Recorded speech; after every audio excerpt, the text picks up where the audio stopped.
Evening, evening, evening. Right, we're going live. So let's welcome everyone this evening to the Economy and Property Committee meeting.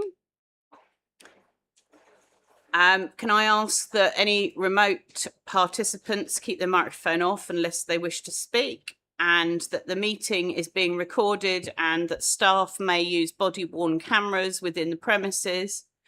Data captured during these recordings will be processed and retained in accordance with the Council's data retention policy, and the meeting recording may be published on the Council's website. Members accessing the meeting remotely should use their SBC or KCC laptop to participate virtually. If you join using the link on the website or on a mobile or a tablet device, it is not possible to identify you and you will not be recorded as in remote attendance. So I welcome you all this evening to the Economy and Property Committee meeting, and any visiting members, of which I can see a couple online, and any members of the public. I can't see anyone online at the moment, but they may listen after. We also have tonight Head of Place, Joanne Johnson, who's sitting directly to my left here. We've got Strategic Programmes and Assets Manager, Kieran Mansfield. We've got Democratic Services Officer, Kelly McKenzie, who's sitting on the far right behind me. And we have Sainabu Chan, who is our work experience person from Highstead, so my old school. So welcome, and I hope you find it an interesting experience tonight. We don't have a fire drill planned, and if the alarm sounds, it's real. So those in attendance should leave via the fire exits over there and out the door here, and assemble outside where directed. Do not use the lift, and I don't believe anyone in attendance requires any extra assistance. No. Are there any apologies for absence or confirmation of substitutes? I know we've currently got apologies from Councillor Carrie Pollard and Councillor Sarah Stephen, who is dialed in. I can see her dialed in online. Thank you, Chair. Councillor Mark Tucker is also attending remotely. Oh, yes. Thank you. I can see him online. Right. Members, we need to approve the minutes of the extraordinary meeting held on the 4th of March 2026. That's minute numbers 782 to 785. Do we agree those ones? Agreed? Yep. Okay. We've also got minutes for that the meeting held on the 19th of March 2026. That's minutes numbers 823 and 832. Do we agree those? Agreed. And we also have the minutes of the meeting held on the 13th of May 2026, and that's minute numbers 16 to 17 as the correct records. Agreed? Yeah. Excellent. Thank you. That's all agreed. Does anyone have any declarations of interest for tonight? Yes, Councillor Marchington.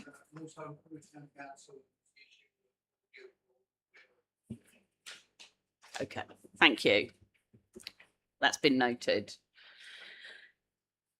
Okay, we have right. Next, we've got matters arising. So my briefing tonight, I will try and keep it brief. We've got three things.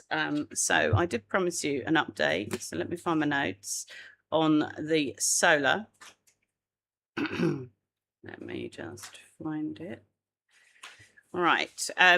So there's some good news on the solar. This is the solar that was attached to Swale House. And that went live on the 20th of March 2026. So 61.6% of the solar production was used at Swale House, with 38.4% being exported back to the grid. So 2/3 are being used, with just over 1/3 being exported back. So since the 20th of March, Swale House consumption is 56% from solar alone and 44% from the grid. And the monetary value, our invoices have reduced. So for the period of March, April, May, we've saved over £5,048.46 on the same months in 2025. So if they do a direct look back of what that would have cost us. And to date, we've exported 13,850 kilowatts of energy back to the grid, which will generate an income of about £1,177.25 in that period. So I think that's a good result just in those three months. The environmental benefit to date, we've saved over 7k of kilograms of so 7,000 kilograms of CO2 emissions, which is the equivalent of planting 445 trees, just to give you a measure of that. So I think that's a useful feedback, and I think can be reflected in Swale House's operating numbers. Hopefully we'll look, did those numbers we saw earlier take account of that? They did. Right, there you go. Well, they should reduce a bit more, hopefully. The next point to make is during full council, which unfortunately I was away from, but I did hear the drama that Swale, I've run out. There was a motion presented to full council, and it was about Raybell and Milton Creek, which was then deferred to the service committees. So let me find the wording. My phone's just died, so I'm just going to dial in on another gadget. And what was presented to, hold on, I'm having an IT meltdown. Have you got the wording there, Ashley? Oh, Ashley, you can read the wording. Yeah. Okay. I'll charge my phone whilst Yeah, I'm doing that. thank you very much, Chair. So the I'm sure, obviously, it was all sent out in the papers, the actual wording of the full motion, but I'll just recap on what the actual ask was. And as you say, Chair, it was referred out to the committees, and I just thought that perhaps with your indulgence, that if the committee expresses that there's any objections to that, that we just give our full support to that motion. But obviously it's an opportunity for members to say if they don't agree with that, and then at which case we could maybe discuss it more fully at a future meeting. But I'm sure that Raybell would appreciate the support that they hoped that they would have got at full council. So the resolves was to ask the leader of the council and the chair of the Environmental Services and Climate Change Committee to write to Southern Water to ask for their plans to support water quality improvements for Milton Creek. Obviously this committee can't do anything about that one, but the second part was to provide full council support for the leader, deputy leader, mayor and service committee chairs to provide any public or written support sought by Raybell Charters in support of external funding applications without the need to wait for committee approval. So I suppose this committee could give our approval to you, Chair, to be able to put your name in support and in endorsement of the work that Raybell Charters are doing to improve the water quality at Milton Creek.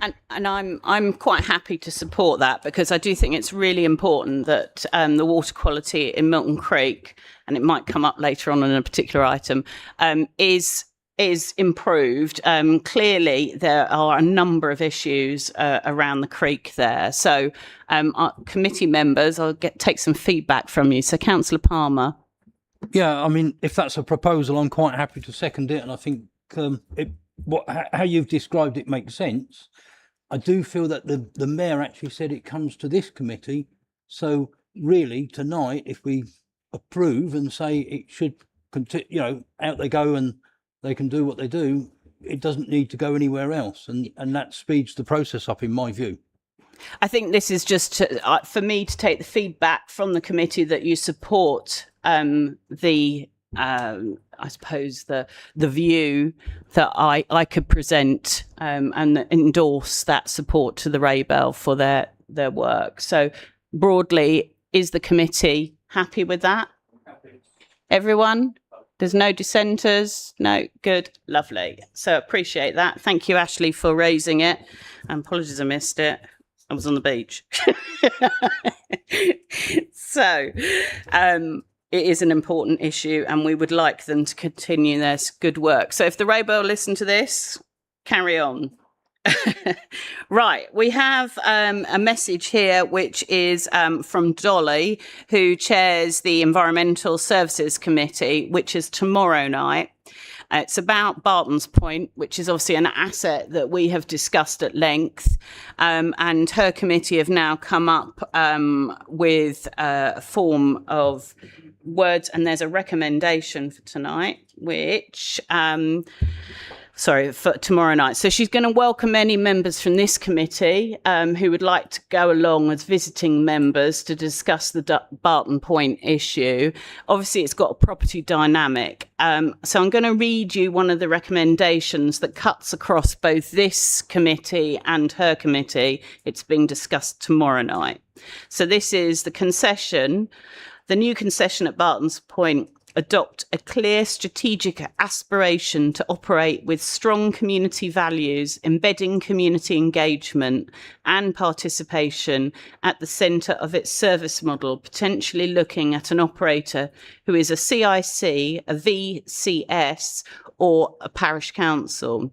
The concession should contribute positively to the social value of the site by facilitating programmes, events and activities that strengthen the local connections and promote inclusive use of the area, while at least maintaining the budgeted rental income of £5,010.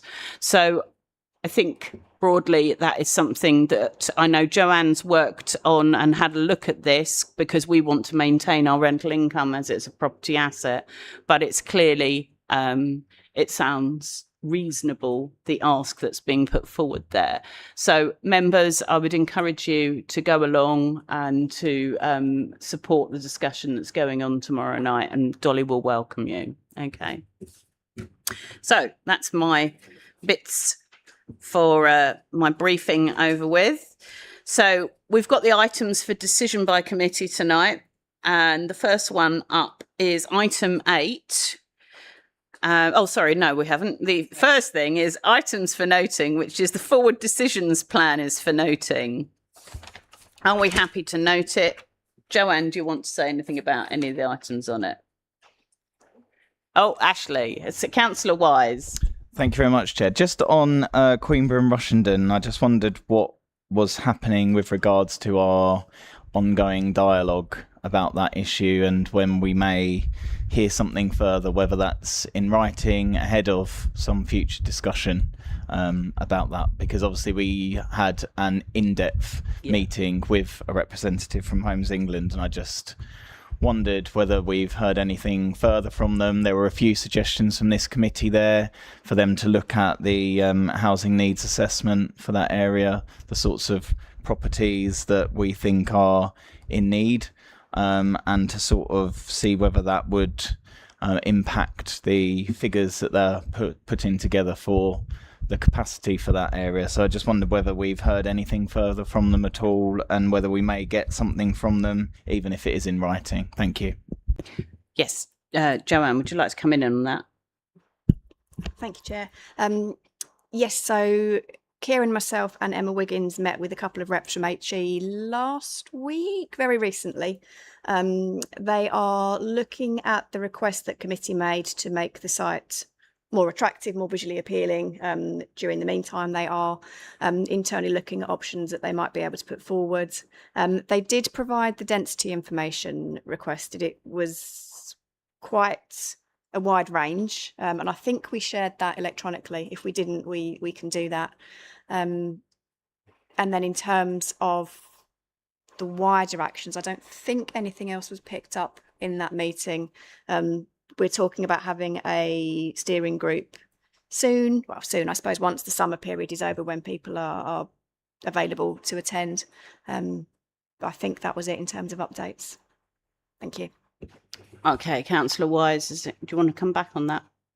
Yeah, apologies if I did miss that, but I don't recall seeing anything on that. But if that could be sent around again, if it hasn't been, then obviously I'd welcome seeing that. I suppose we've got this on our forward plan with to be confirmed. So I'm just mindful that we sort of need to have some sort of timelines, and appreciate pulling together something after the summer for some sort of steering group. But even if there's some sort of update that could be programmed for the committee to then just review what that might be looking at and the sorts of areas that we'd raised at the last meeting, and just to sort of track what's happened since then, I think might be helpful, just so that we can continue to follow this one closely. Yeah, I agree. Yeah. Yeah. Any other members want to come in? No, I think that's clear. I mean, I think we also wanted, and it will come up in PNR when we go to our Reg 19, we wanted some wording clarified, because I think we want to put it in the public domain about what is going on that site, so it's crystal clear, and the deficit that we see that's happening there. Okay, Joanne, do you want to add any more to that or not? Nothing to add on the Homes England, and I don't think I've got any comments on the forward plan. I think it's all things that we've been expecting at previous committees. There's no surprises on there. Happy to take any questions, but no comments. Thank you. Okay. Right. Thank you. So members, are we all noting that? Noted. Yeah. Lovely. Okay, let's go for the items for decision by the committee. Item 8, and this is the disposal of Queenborough Guildhall associated land and 44 High Street, Queenborough. So I'd like the officer, please, to Kieran, to introduce the report, please. Thank you, Chair. So this report, apologies for those that were at the meeting in April of last year. This report was a little repetitious. Essentially, the committee in April 2025 was happy for the transfer to take place. Work has been ongoing in that regard, and David Johnson has been working with representatives of the Queenborough Town Council. Things haven't moved as far. There was a 12-month time limit on that original decision. Things are relatively well advanced, but we're not there yet. And the report essentially seeks to extend the delegation period for a further 6 months. And if it needs to extend, for that to be further extended in consultation with yourself, Chair. Okay, thank you. Right, I will propose this, and if I can have a seconder, and then we'll go into the debate. So Councillor Shield is seconding. Thank you.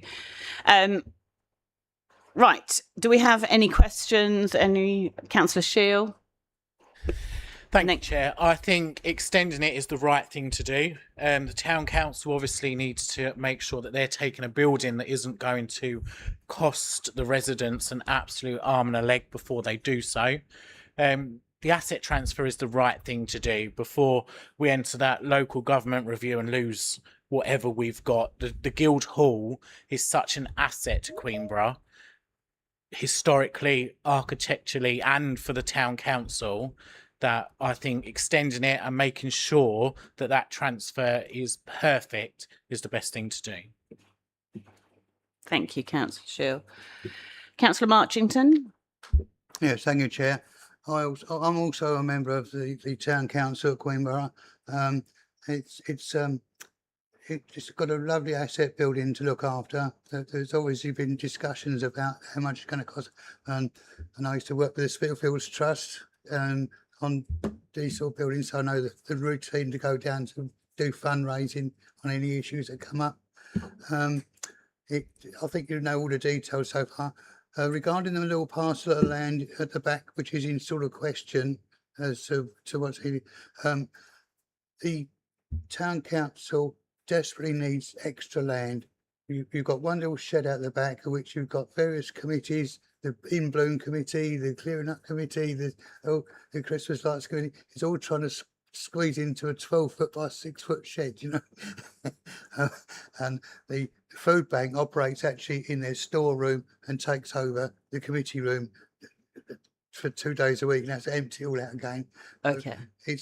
and as for speaking of the food bank, this has grown from an emergency situation at the beginning, and Ashley Noby was one of the men there that started that. It's grown into quite a reasonable food distribution point. The collection from the different places is almost a set schedule now. You go around all the supermarkets and the Queenborough boxes are already there, and they do a lovely packaged meal, balanced meals to work out for everybody, and it's very, very well organised. But again, it desperately needs room. It needs a new building to get funding out the back, and there's one that needs a food a room on its own. Your In Bloom committees and all your other committees all want their own little shed, or they're all sorted out. So it needs development there to in order to maintain the job it's doing, and it's doing a very good job. And Queenborough Town Council is part of the Sheppey heritage, isn't it? Really is. There's nothing more I can add to that. Thank you very much. Okay. Any other members want to speak on this item or ask any questions? Okay, Councillor Shill, did you say you're a member of the Queenborough Town Council? Sorry, Councillor Marchington, sorry. I'm a member of Queenborough Town Council, yes. Yeah, so are you voting on this item? I Just would to if be I'm clear. allowed to, but if I'm not allowed to, I won't. Well, it's up to you. It's your choice at the end of the day. So I would probably suggest that you refrain if you're I will a councillor on refrain. Thank you. Queenborough Town Council and any other members that are councillors. So, okay, right. So there's no further debate. I don't think I've got anything more to add. I'm happy with the wording in the recommendation. So all those in favour? Okay. And then one abstention. Thank you. Okay, thank you very much. That's all agreed. We've got item 9 now, which is Swell House, increased security, costed options. So can I hand over to Joanne to introduce the report, please? Thank you, Chair. Firstly, I should say this report is from Debbie Hardy, so all credit to her for the documentation. She's not here tonight, so you've got me presenting it in her stead. You'll probably recall back at the March committee meeting, officers were asked to look into the options to secure the Swale House, Undercroft and the footprint of the building, including cost implications, to enable members to recommend the best way forward at the next meeting of the committee, which is where we are today. As a little bit of background context, a one-off budget of £125,000 was agreed at Policy and Resources Committee back in February for chamber/meeting security for this financial year only. To date, £24,500 of that has been spent on internal building security measures, with a further 17,400 initially committed. That's been committed for public gallery screens, access control points to the chamber doors, cameras in the stairwell and upgrades to the member voting system. So there is at this point in time 83,100 of that budget available. That is not this committee's to spend, unfortunately, but it is this committee's gift to make recommendations to P&R to spend the balance of that budget, should you wish. So as requested, officers have reviewed, costed and analysed some of the options for securing Swale House. I will run through them very briefly. So security patrols of external areas. We've had a look at what that would cost to have security personnel during the course of committee meetings. It's been rejected. It didn't meet the brief of permanently securing Swale House, and it would have ongoing financial implications that there is no budget for. We had a look at temporary Heras-style fencing of the Undercroft. It's got the advantage of a very visible security deterrent at a very modest cost of approximately £2,000. It is unsightly, it is more vulnerable to break-in than permanent security, and it wouldn't be possible to secure the vehicle ramp with Heras fencing unless you remove that from use. So it would require supplementing with controlled vehicle gates. The most comprehensive security response, and the one that protects the building and its users most permanently is fencing of the Undercroft with 2 pedestrian access control points and a vehicle barrier on the ramp. We believe that would provide the optimum reassurance for members, officers and building users. That would be within that budget at approximately £65,000. There are some disadvantages of that we would like to draw out. They're bulleted in the reports. The particular one is the access issues for vehicles and deliveries from the main road, which could very likely impact traffic flow and block the highway. There would be staffing resources of needing to have people available to answer an intercom for deliveries and visitors. That could be done by the CCTV team, but it would be an interruption to core duties. Various concerns around abuse of that system, tailgating, kettling, people using the Undercroft to perhaps make a point, might transfer this behaviour to the front entrance or to the access points. The next option that we looked at was that option, but with the vehicle gates moved further up the ramp so that we wouldn't have the potential highways issues. It would mitigate those issues, but it would then leave the doors to the Swale House basement exposed, which is not necessarily ideal. And it would then create a kind of sheltered area where you've got the overhang at the bottom of the vehicle entrance, which may mean those behaviours that we're trying to protect against would be displaced into that area. And the final option that we looked at was fencing off the Undercroft and ceasing vehicle and pedestrian access. It would be within budget. It would come in at under that £65,000 because that includes controlled vehicle access gates, so it would be cheaper than that. It would require all members, staff and building users to use the front entrance, which would be difficult, not impossible, but difficult for deliveries. It would complicate disabled user access, and it could potentially impact the lettings. And the very genesis of this report was when we were looking at the Swale House in the context of the voluntary and community sector lettings policy.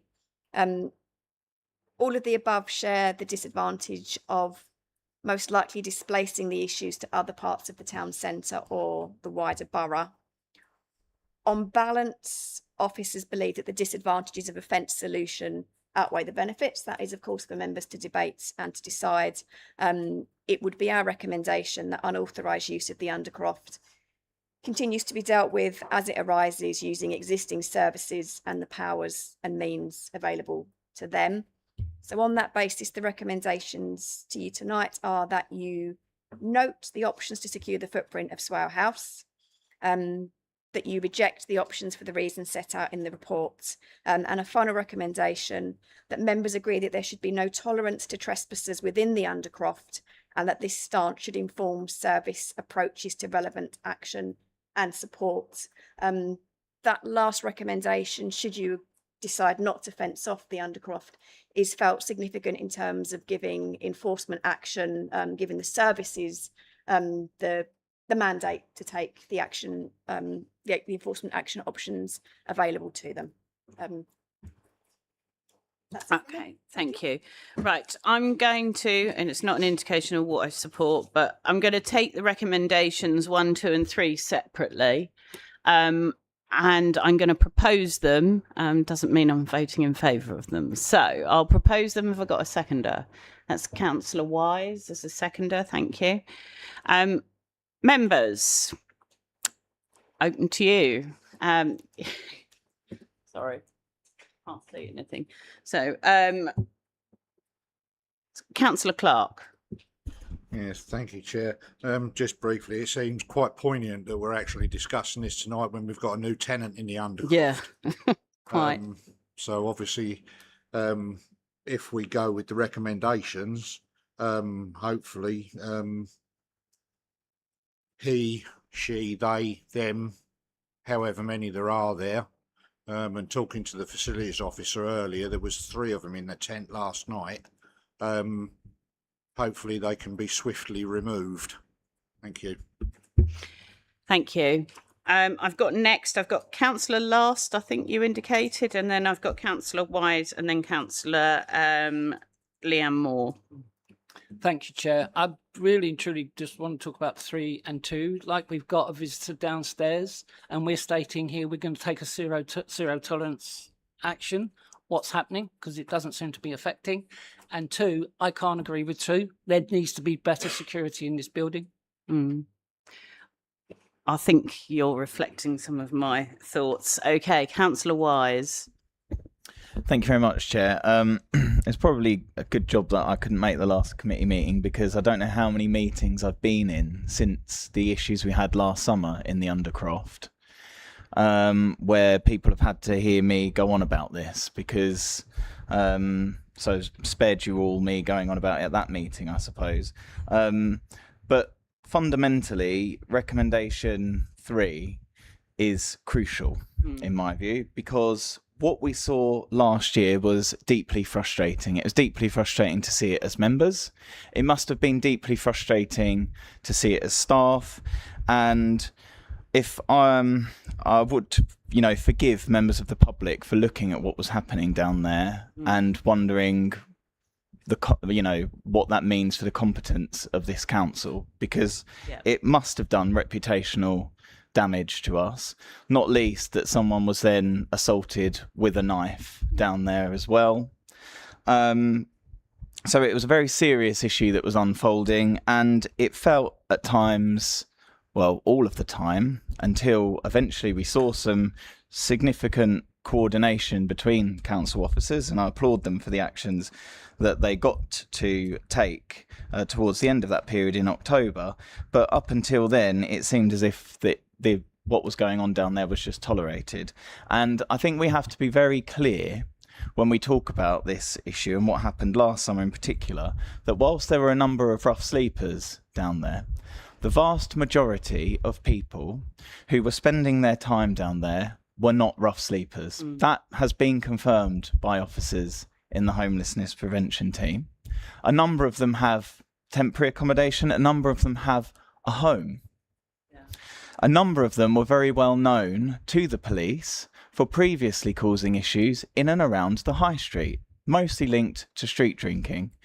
There were a number of them that I had reported to the police over more than 1 year period, when the former Rooks building, which is now Boyce's Bakery, was vacant, and there was an open doorway there. A number of the people that were street drinkers there relocated to the Undercroft last year because it was tolerated. And that's why recommendation 3 is so important. What I thought was really disappointing last year was the police response. And I've been in countless meetings with the police about issues in the town centre. I'm sure my other Sittingbourne colleagues who've attended those meetings can back me up on this one. That we've all raised issues about this persistent issue of street drinking in the high street. And a number of steps were taken to improve that situation there. But the same approach wasn't taken in Swale House at the Undercroft. And the police's view was because it's private property. So presumably, unless a murder happens on the street, they don't care if it happens behind closed doors because it's private property. And it was the same response that we actually saw captured on video from police officers during that meeting that we had here in December, where one of the security downstairs was pointing to the water pouring through the ceiling and all the commotion that was going on, and asked the police for their assistance. And they said, well, that's your job. It's your building. And that's not good enough. This is a public building. It's used by members of the public. And I would very much hope that the police, with the new town centre team that we have in Sittingbourne, will be very proactive. They have done an excellent job at being very proactive and responsive. They are very visible in the town centre, and I would hope that they will work with us to enforce what is outlined in recommendation 3. It is their powers being used to the fullest extent that will ultimately resolve this, and it is them doing that and tackling those people that cause the persistent issues that actually will hopefully mean that what we saw last summer won't happen again. But also it avoids us, conflating two issues, which is genuine rough sleepers that need to work with our services to ensure that they get the help, support and shelter that they need. We cannot outlaw homelessness. That would never work. Criminalising homelessness would not work. But to think of the situation we saw last summer as purely about homelessness gets the whole issue wrong. Most of the issues we had down there was criminal behaviour fuelled by alcohol. Thank you. Sure. Thank you. Councillor Moore. Yeah, thank you. I agree, obviously, with the third option, but I'm struggling with the second, because I think while we've got allocated funds, would we not be best securing that bottom for, for other users, not just us? I mean, it gets, especially in the winter when it's so dark at night, sort of, and you're, especially as like a female, I come over on my own. I'm very wary of it being so open, getting to my car. Yeah. So I think while we have the funds allocated and it's within the allocated amount, I think we should do something. Yeah, thank you, Councillor Moore. I think I'll choose to speak now on this. I fully support 3. I don't have a problem with that. I don't think we'll have a problem noting the options that are put forward. 2, I do have a problem with. I do agree with members. I do think we need to have, if we can't secure our own premises and we're entirely reliant on the police, that's not a good look, and we can't. And we have to be able to secure our premises. It's open down there. We've got gates down there. Obviously they need to have a proper opener and a control system that needs to work with either, the number plates or our badges that lets us in, and deliveries will need to be managed. But that is quite a common issue with almost every single commercial building, especially those in the city. They've got roller shutter doors, so you don't even have space on the highway or pull-ins, etc. And it's managed.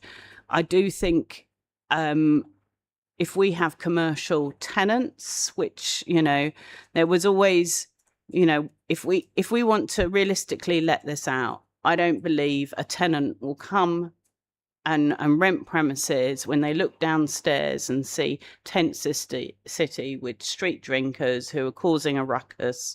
And quite frankly, when I came out of the public inquiry and our planning inspector had to face that every single night of the 54 days of public inquiry, it was embarrassing.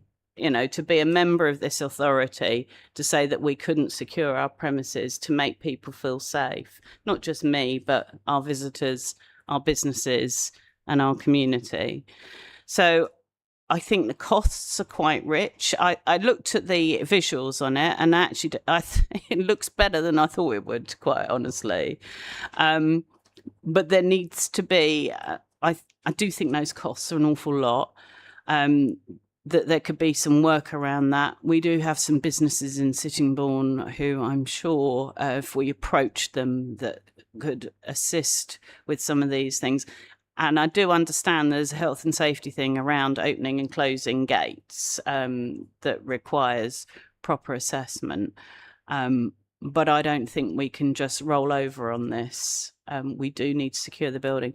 And if at the end of the day LGR happens and for whatever reason we're not here as a council, this is a commercial building, and a commercial business will probably take the same approach and have the same sort of thought process, that they will not want to face this and inherit effectively a historic problem.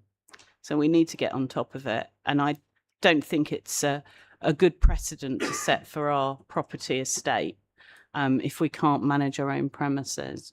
So on that cheery note, if I take recommendations 1 and 3, are we happy to take those together? Yes. Yeah. So do we all agree recommendations 1 and 3 as drafted in the paper? Yeah. Is that unanimous? Terry, are you voting? Oh, you're reading. Do you want me to read them out? Well, it would be nice. Yeah, I can read them out. So that members note that the options to secure the footprint of Swale House and in particular the Undercroft. So that's number 1. And number 3 is members agree that there should be no tolerance to trespassers within the Undercroft and that this stance informs service approaches to relevant action and support. Okay? Right, let's vote on that. So 1 and 3 together. Right, that's unanimous. Right. Recommendation 2 is that members reject the options that for the reasons set out in the report. So let's vote on that one. Do we agree with that one? Those in favour? Those against? Those against? Is that unanimous? It is, right. Okay, do we want to put in a amended recommendation then instead of 2?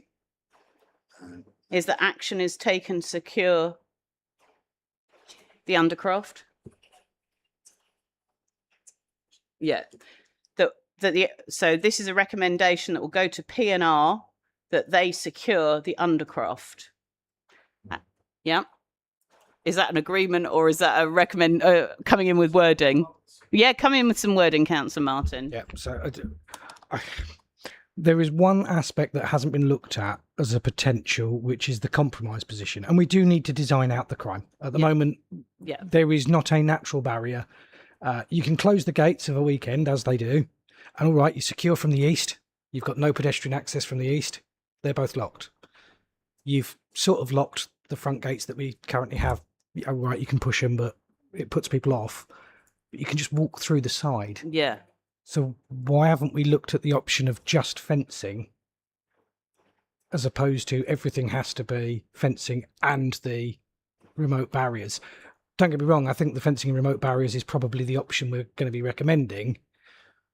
But that missing option really does put us in a position where it's all or nothing, which doesn't make sense to me. We need to be looking at all potential options. And certainly I would be in favour of proposing that, or recommending to P&R that they review those options and that our preference is for a fully secured Undercroft, including the vehicle movement, but making sure they've got that other option as well to have it with the existing gates, just in case they want to do something different. Okay, Councillor Thompson. Agree with Councillor Martin in that I imagine, if my mind's right, that during the day the barrier doesn't, or the gates that are automated at the front where they are at the moment, can just be open most of the time. I imagine it's in the evening and when we go, isn't it, that they then can be locked up. So I don't think there'll be too much of an issue with monitoring deliveries and things and bits and bobs as we feel. I understand there might be a certain amount of people pushed out, but a very minor number. But I think, I think there's probably options to be looked at P&R. But yeah, definitely, I think fencing the whole thing will make a massive difference. If you've then got to walk around and you're coming in there, it's cameraed, and you can just shut it at night. So. Okay. Thank you. Councillor Clark. Yeah, thank you, Chair. Looking at the pictures, page 23 and 24, that actually looks quite good. You have still got the small gap at the top, so it's not Stalag Luft 3, shall we say? But which, if we do recommend to P&R the option of securing the Undercroft, we've definitely got to have at least one pedestrian access for the officers and staff that are parking in the surface level car park, to be able to access and egress the building. As for the gates, I mean, obviously the gates would need some sort of extension upwards to stop the people, or some spikes on the top to stop them climbing over it. But that is quite easy to have something installed there, either operated on an AMPR system or on our council passes, as the doors do. So I would look at recommending the the fencing of the undercroft with the two pedestrian accesses and the vehicular access. Yes, there are, or there could possibly be issues with deliveries during the day, but as you say, in London, you know, these buildings, banks, that sort of thing, they are very well secured, and it's not beyond the realms of possibility to have an intercom there, which could be linked to the facilities manager's radios. Yeah. So that if there is a delivery there, or you know, repair staff come to do something within the building, they might have to wait a couple of minutes, but I think that's not beyond the beyond the scope of being able to you know, be sorted. Thank you. Thank you. Okay. I've got Councillor Thompson, Councillor Shield, and Councillor No. Yes. Yeah, I was going to say, because we can monitor, say, if we find that we don't need to close the gates, because once people realise that you're locked in at night and you can't get to and from, or whenever it happens, whatever time you happen to do that, we may find that we can leave it open for longer times. I think we'll be able to monitor it with camera, and I don't think it's going to be as onerous as we think it will be. But if we have to shut it all the time, so be it. Yeah, that's all. Okay. Thank you, Councillor Thompson. Councillor Shield, and then Councillor No. Thank you, Chair. Part of our corporate plan is enhancing health and well-being, and that has to start with our staff and our members and our visitors. If we can't protect people inside this building, then why are we here? Yeah. We know what happened at the full council meeting. Who's to say that somebody doesn't then go downstairs and wait in that undercroft to meet a member as they leave? Some of us leave on our own, some of us do leave as a group. To be able to go downstairs and access a secure site, get in your car and leave, is much better than just having anybody wandering around. And as you've said, you'd go to any other public building and that would already be in place. We're just a little bit behind. On that point, because at the moment we've got visitor parking downstairs, so it would be left open whilst the building's here. If we had visitors and we had potentially a public meeting, would they use the visitor bays, Joanne? Or is that visitor parking by access, by agreement with reception? How does the visitor parking work? Yeah, visitor parking has to be pre-booked by the facilities officers. We don't generally offer it to people who are attending public gallery unless they've got specific access requirements. So at the point that if we did have gates down there, if we knew there was a meeting which was controversial, we could potentially shut them, couldn't we, during the meeting, or at the beginning of the meeting, to protect that area and fence it off? Although if we went full access control, you wouldn't need to, because it would be as and when you wafted your pass, or your vehicle was recognised. Okay. Right. Okay. Councillor No, I think next on the list. Thank you, Chair. Yes, regarding the visual about where the gate is here, this is actually quite risky. That's a very busy road down there, a lot of traffic, and basically somebody trying to pull in here is going to be sticking right out into the road while they're waiting for that gate to open or waiting for a response. That's really not a good situation. It wouldn't be possible to put the gate there without ending up blocking the road. I think there's quite a deep bit of pavement there. It's not a whole lot, but I suppose this is where we don't really have any distances on here, so it's kind of hard to. Oh, this is right. This is open to a whole can of worms. I've got Councillor Wise. I've got Councillor Clark. Anyone? Oh, sorry, Councillor Palmer. Okay. So, Councillor Wise. I think Councillor Palmer indicated before me. I'm okay. happy for him to go ahead. Okay, Councillor Palmer, you come in first, then Councillor Yeah, Wise, sure. and then Councillor Clark. I mean, you can always set the gates back, and it does cover that in the report of being set back for that specific reason. I do like the idea of locking the gates, but then if they are locked for a meeting and the fire alarm goes, does that affect our fire escape route, particularly for the people downstairs? They could be trapped in the undercroft if they've used the back entrance. And have we considered the impact of that? So sometimes it's nice to say, yes, we've cured one problem, but does it create more problems? Thank you. Well, I mean, if we had gates, pedestrian gates going through, they would obviously have some sort of access control. And when a fire goes off, then the magnets normally release those gates. That's if they're automated gates, If they're not if they're locked, say, like they are over. No, the they'd weekend. have to be So automated. you'd have to think very carefully how you handle that. Thank you. Okay, thank you. Good point, Councillor Palmer. Right, Councillor Wise, then Councillor Clark. Yeah, thank you. I think the point about the potential impact on Crown Key Lane is an important consideration, and that is something that I don't see that any of the suggested things are perfect, which was why I'm sort of reluctant to really support any of them.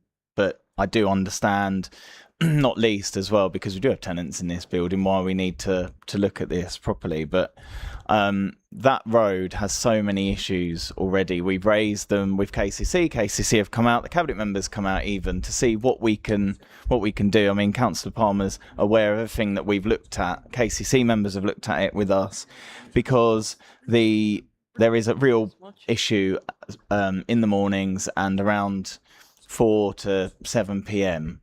of that road causing significant issues, and people get very frustrated waiting in that traffic there. I get my hair cut just across the road, and if I go first thing in the morning before I need to go to work, then all I hear is car horns. Meeting. Can you switch your mic off, please, Councillor Marchington? We can hear you. Sorry. Yeah, all you hear is car horns down there, and if we take some steps to secure Swale House that then massively inconvenience people out there, that will not be a good look. And I do agree with you about the costs. I think, the budget's there, it doesn't mean we have to spend it. And I'm sure that there are other members that sit on other committees that would concur with that. That's not to say I'm opposed to Policy and Resources considering a recommendation for what we do here, but we've just got to be really mindful that we don't have unintended consequences for anything that we do with that. And I do get nervous sometimes with the more complicated a system is for automating stuff, the more risk there is that it goes wrong. I mean, look how often lifts are out of service, and that's not got any better. That's not just the age of this building. You get new buildings, constant issues with lifts, you get issues with intercom systems.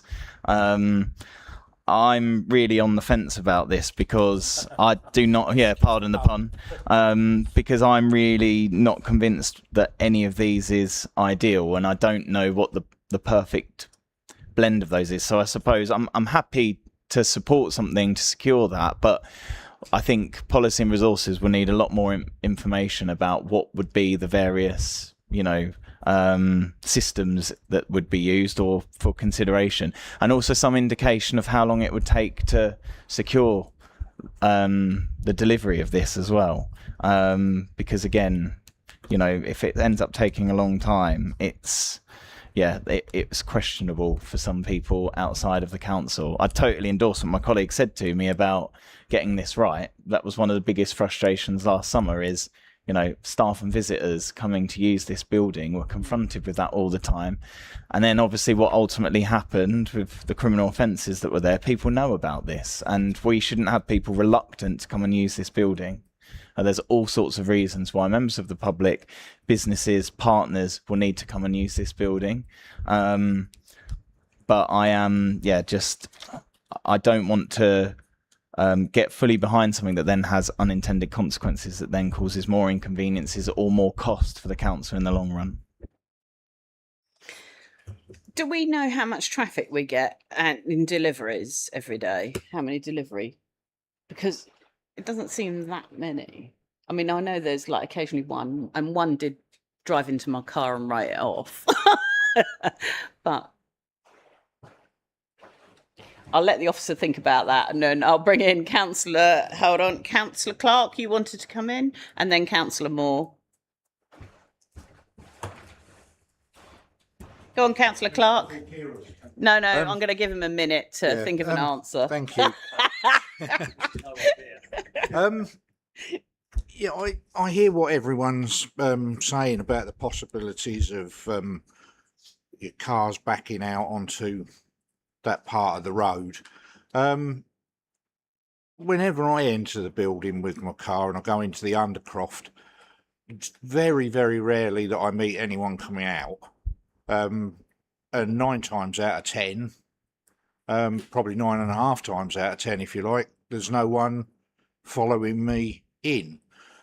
So I think the 2 pedestrian gates, with the proviso that should the building fire alarms go off, they automatically unlock.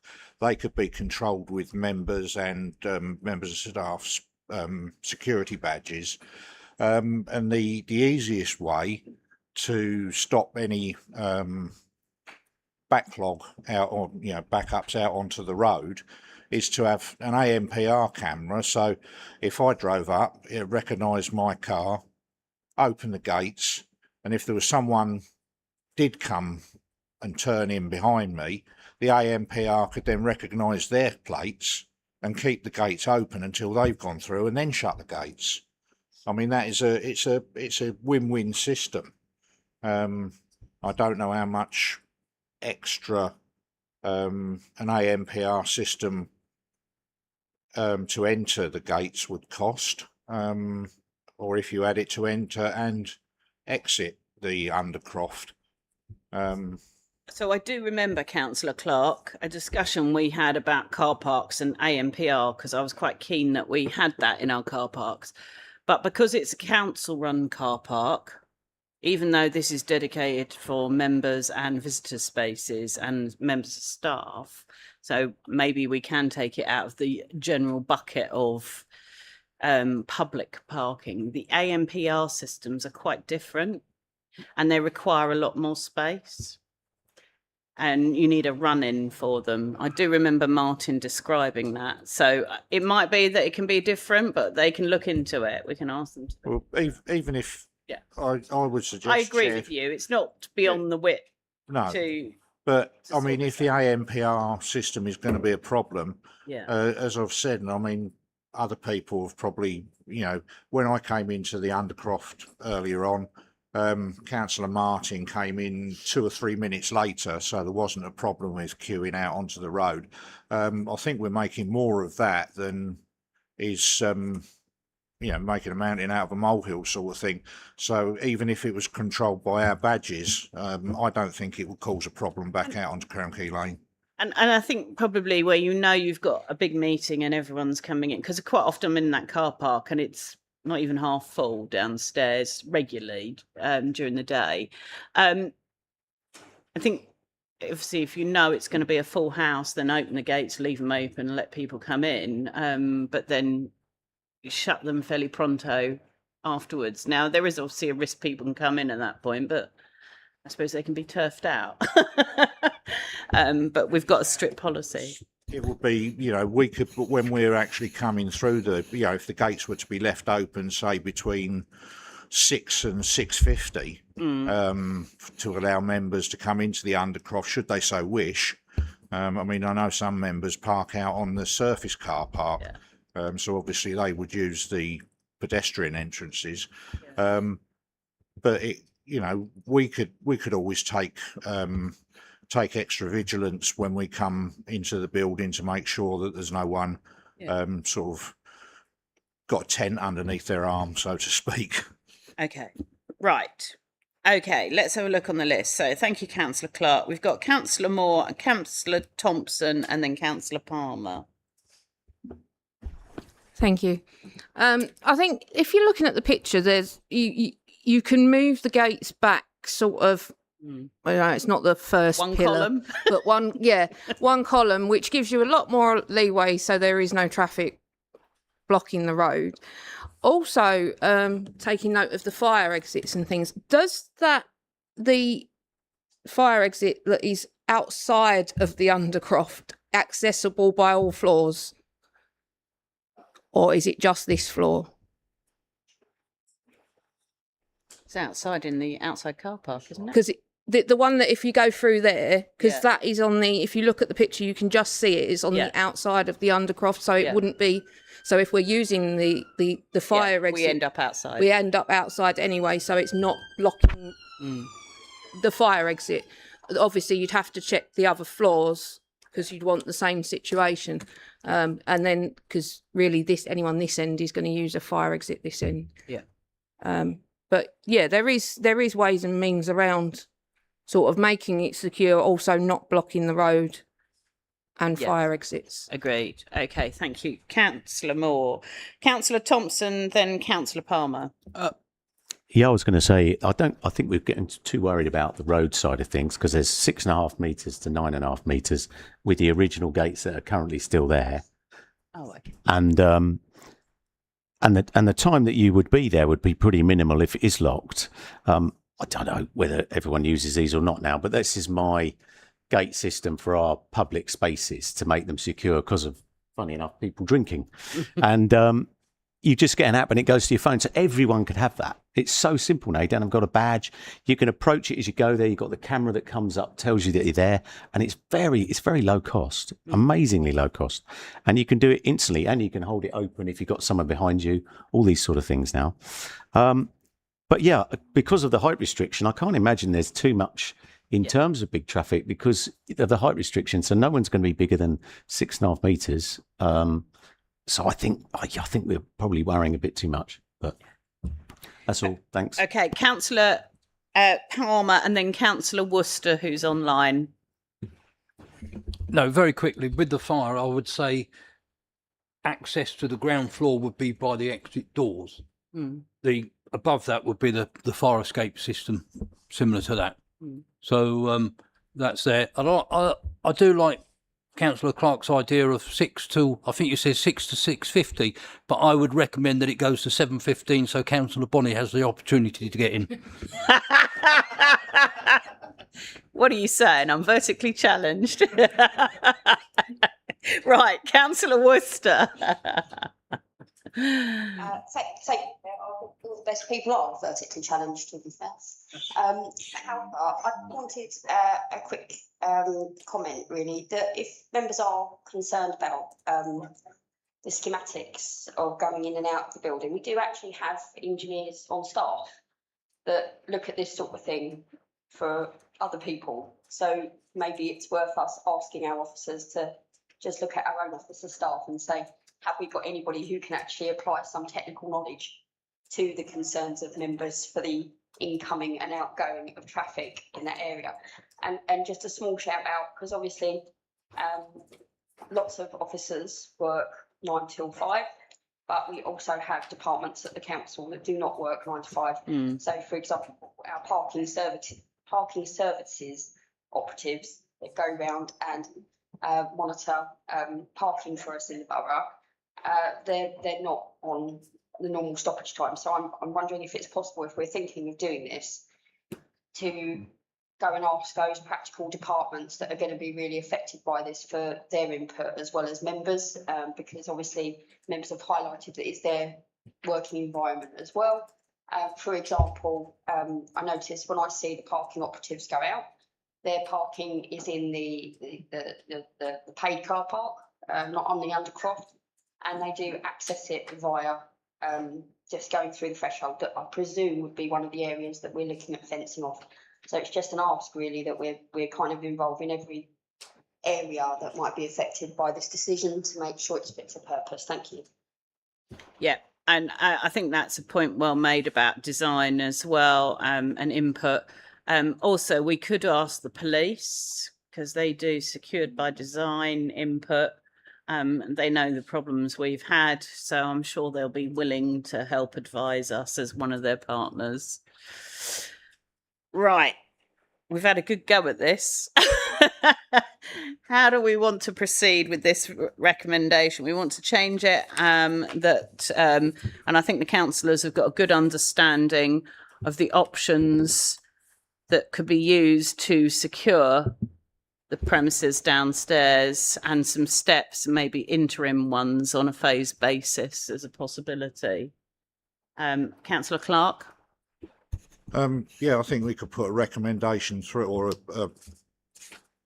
recommendation through to P&R, or a recommendation that a report goes to P&R with input from the police on options to secure the Undercroft and vehicular and personal ingress and egress. Yeah.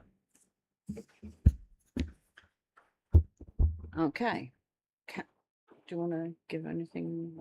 I mean, can we use the residual money, or that's up to them? Yeah. I think it should be that there's a unanimous agreement across this committee that there needs to be. Well, I would put that as a proposal that this committee recommends to P&R that the Undercroft is secured. Yeah. With design inputs from the police and other what's the word I'm looking for? Suitably skilled staff and partners. Yeah. Staff and partners. To go to P&R with a recommendation for installing the, securing the Undercroft. Yep. Okay. So, are we all happy to agree that proposal? All those in favour? It's unanimous. Thank you, members. We got there. That was a good discussion. Thank you very much. Right. Swiftly moving on to item 10, town centre challenges. So I'm going to hand over to the officer. This is Kieran. Thank you, Chair. Take us through his report. So this report came forward at the request of the Chair and Vice Chair of the committee to facilitate a discussion around town centre challenges faced by our principal town centres. In the report, I've tried to kind of gather up issues, the well-reported global issues impacting on town centres is referenced.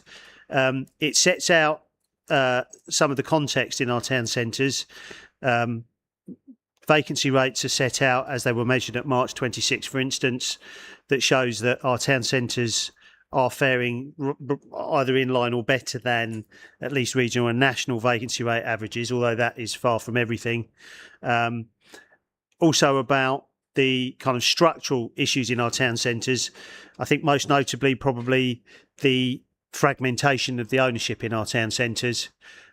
So properties largely being in private hands, quite often absentee landlords, and that presents challenges in terms of trying to marshal efforts to improve things. Relatively low high street rents, which have implications for the sort of occupier that we have, although that it probably supports the lower levels of vacancies that we have.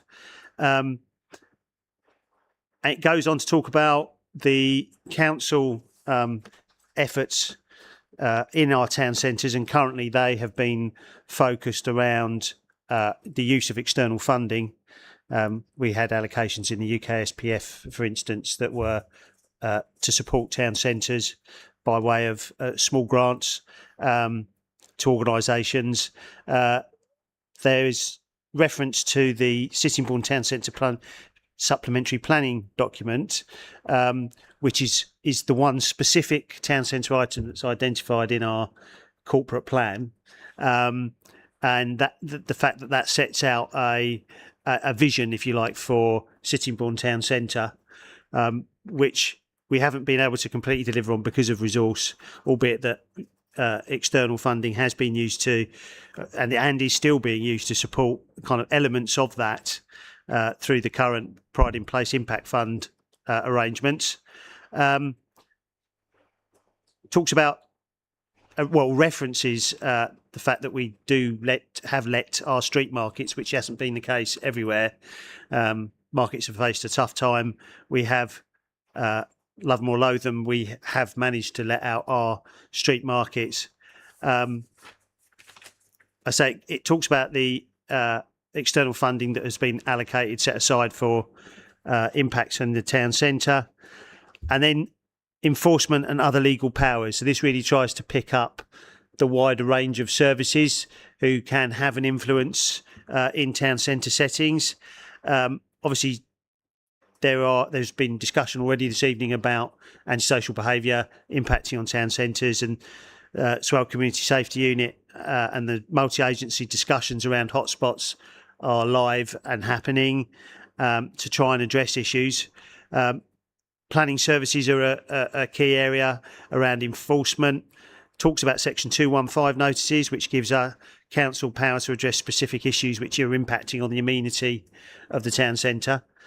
Some of these powers are quite specific and limited in their limited in terms of what they can do, but they have been used, and it gives examples. For instance, they were used at the water tower in Sheerness, and were used as a foil to enter into more positive discussions with certain landowners in Sittingbourne where we have problem sites. It touches on compulsory purchase orders, which are and should be thought of as an approach of last resort in terms of challenging sites, and are a difficult and complex arena in which to operate. And I have no expertise in that, so I've tried to sort of set them out in simple terms in the report. And it also talks about, in the planning context, some of the positive stuff. So we've talked about the SPD.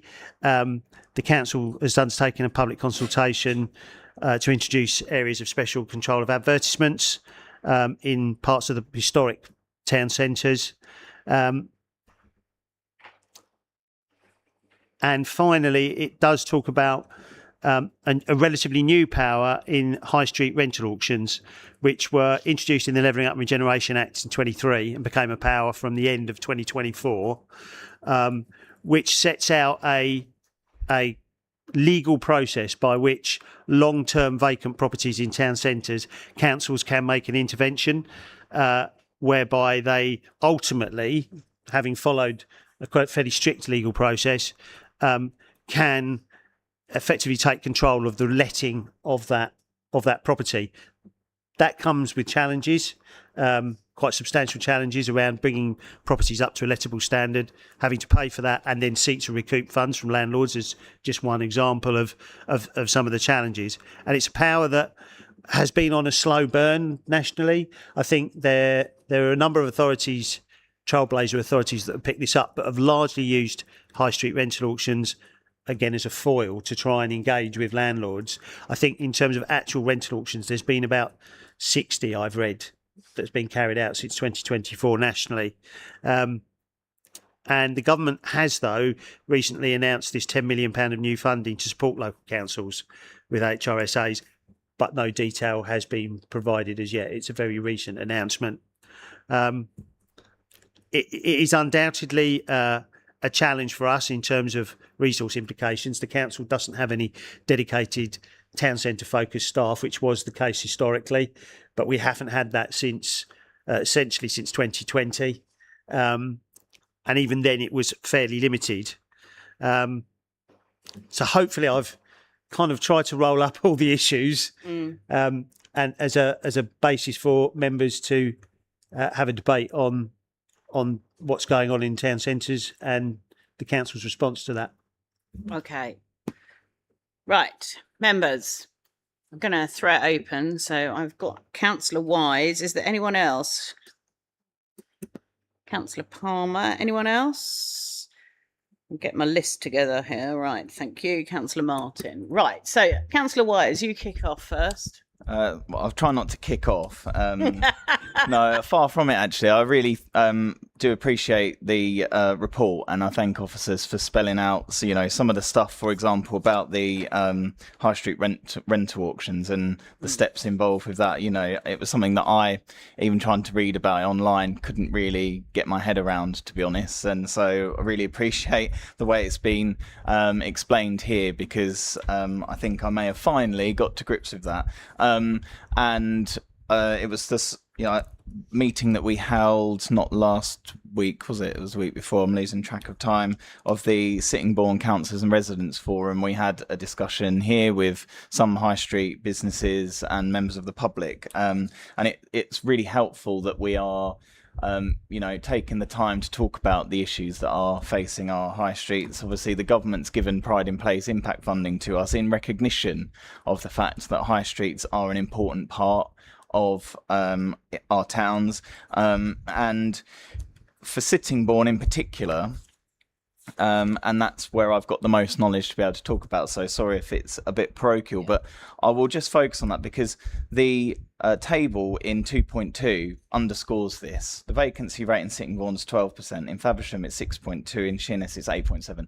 Sittingbourne is noticeably worse. And it's not just because the total number of properties is larger, because it is larger, but not a whole lot larger than the other areas, which is interesting. And for Sittingbourne High Street in particular, it's like a tale of two high streets. Yeah.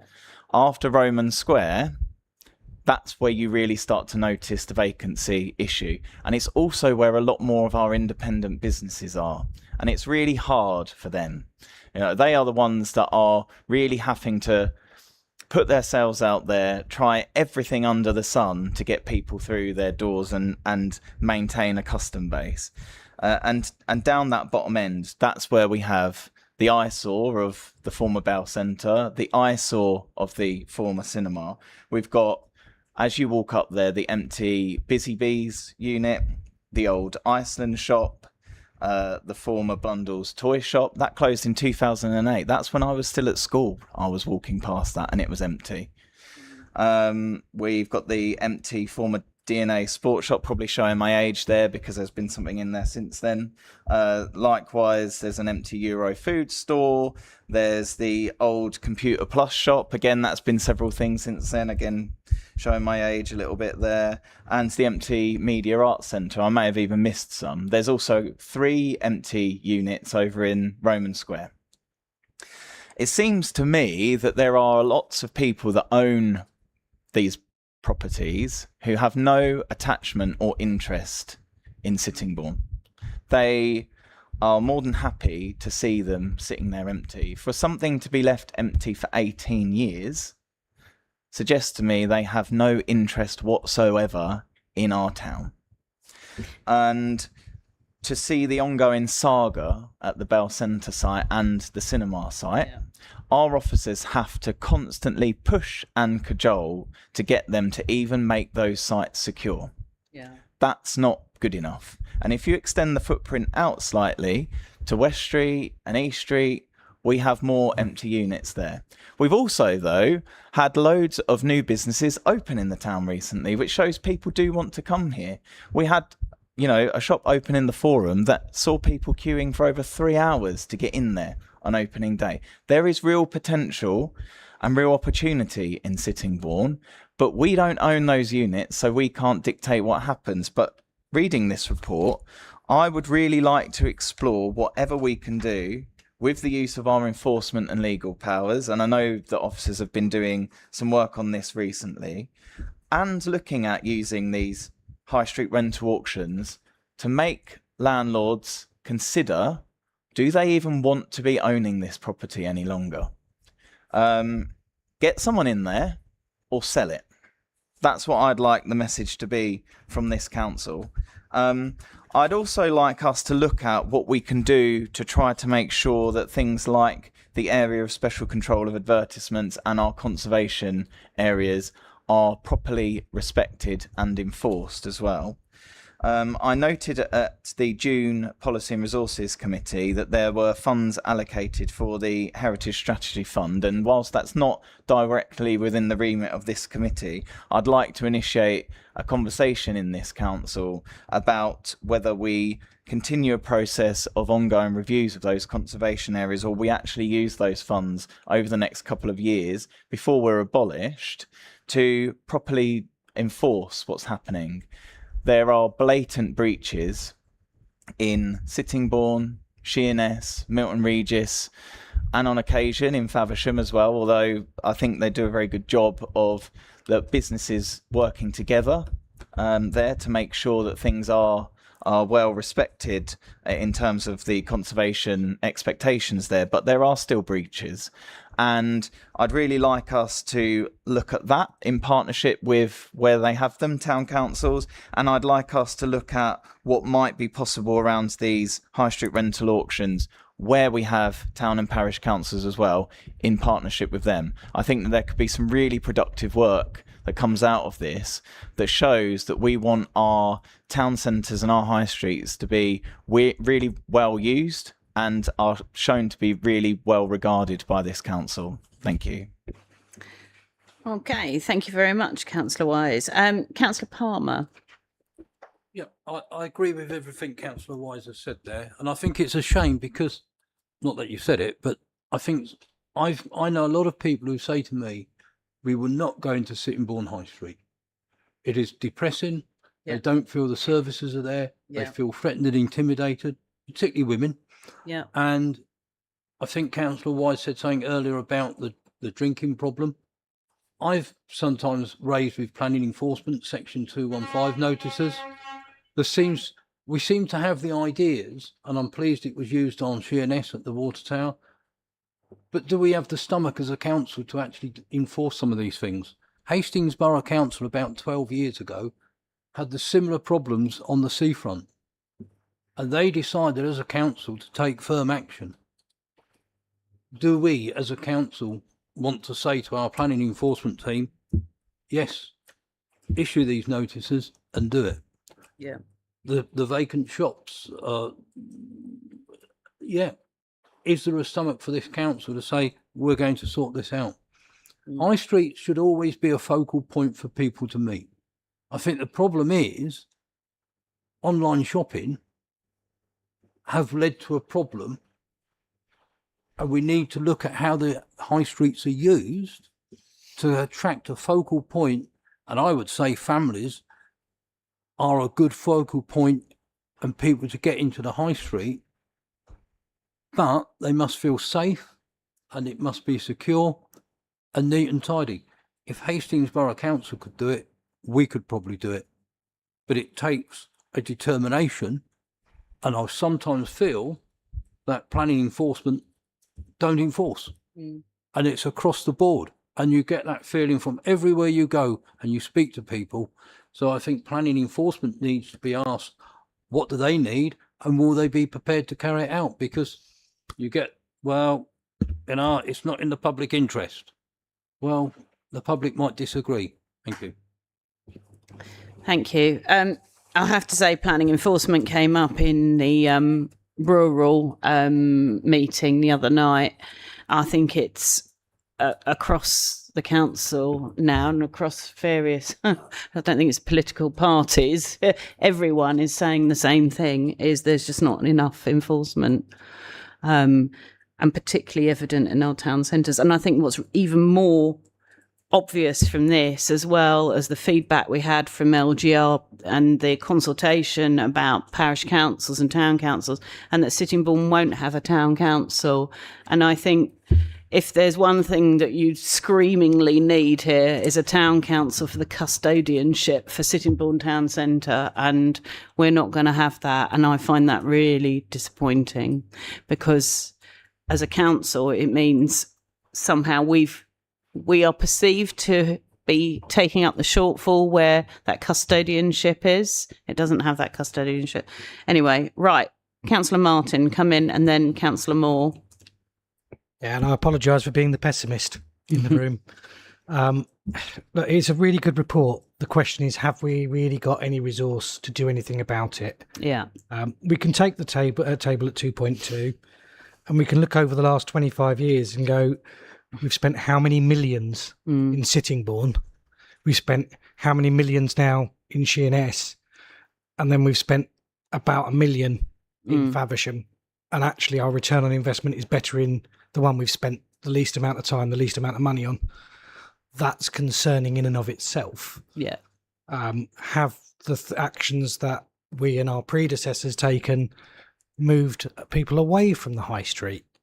Has what we've invested in retail wise to bring an income in commercially, drag people off of Sittingbourne High Street and therefore contributed. I don't think we've got the resource to investigate that, to see what impact we've had through some perhaps poor decisions in the past. I'm not sure we've got the resources really to make the difference in the time we've got left. And I think you're completely right. Sittingbourne is screaming out for a custodian, and it's not going to be a town council now. Whether that, I hate the term business improvement districts and all that comes with that, but whether that is a possibility to try and help, I don't think it will work with the current vacancy rates. So what can we achieve? And it is purely going to be, what can we get from external funding? That's our only option at the moment, that doesn't add additional workload to a department that I think was 8 or 9 staff in 2019, and is Kieran now on his own, pretty much. Well, it's kind of, it's the metrics have changed because I now do property and the department. So I've got 3 members of staff and me, where it would have been, I guess, across the 2 teams would have been 14, 15. Yeah. You just haven't got the resource to do what is needed. And I think for now it is a case of, let's look at what we can get in external funding and using that to leverage. And we'll all go on about planning enforcement. Dear Lord, we'd all love to have more planning enforcement officers. We know they're in short supply across the country. We know we can't really afford to compete with some of the other boroughs for those services. And we just don't have enough to enforce on some of the bigger sites. And there's no blame on senior officers. It's the position that we're in financially and resource-wise. We've got to cut our cloth accordingly. And if that means that we can't do all the things we would love to do, and I know outright, you say Sittingbourne is one particular area. I can say outright in Faversham that if you took Preston Street out of the equation, you'd probably take 5 of those empty units off there straight away. We've got to change the way we use our high streets. Perhaps it is around allowing some of those commercial units to become residential to try and encourage more footfall in the area. We can do that without a cost. That's achievable. And where possible, it's around using those events to drag footfall in. But again, that's external funding. We need to do that. We ain't got it right now. Sorry. Thank you. And I do agree with you. When I was in opposition pre-2019, I was fiercely against what is the Spirit of Sittingbourne venture, because it was described, and it's described in here, and I don't agree with it, is about it being part of the high street. It's not part of the high street. It is a separate leisure area. It's not a retail area, and it's completely separate. What connects it is the alleyways. Back in 2019, we did, and 20 and 21, we did do some obviously tidying up and cleaning up at the high street. But of course, like everything, that all needs, that'll need doing again. And footfall is really important, and how you access the high street. I think fundamentally it doesn't work because so much of a hodgepodge has happened over time. We've actually wrecked the way the footfall works along the high street. Used to have buses that drop people off. People can't get easily to the high street with the buses. I understand why the buses were taken out of the high street. But that then deprives the high street of footfall. One thing I would like to get to the bottom of is, do we have any contact with trading standards? And how many of the shops do we think are money laundering ventures? Because I can think along the high street that there are several premises that I would say are not legitimate. And actually, if you're a legitimate business, it puts you off, because do you want them as your neighbour? Do you want them opposite you? I think the BBC investigation was enlightening about some of the shops and how they're operating. And I do think Sittingbourne High Street really does suffer from that, the perception, even if it's not. It's the perception. And this is made worse by the signage and KCC's lack of enforcement on street signs, which they're supposed to do and they've never done. But Councillor Palmer, you're in earshot. Perhaps you can take that back, because I think if we could get some enforcement around these signs that are these A boards that are actually physically on the pavements, which was KCC's responsibility, we might get some headroom.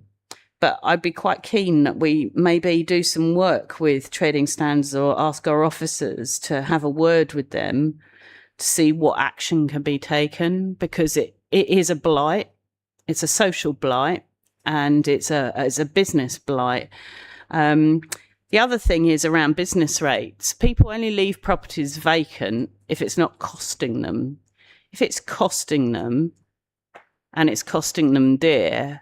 Now, this is a problem, because the valuation office can't even cope with the new houses that are being built, and they're not being built in the volumes that government was expecting. But they can't even get new houses, especially in my ward, their council tax bans. So when it comes to dealing with commercial premises, it means they're miles behind.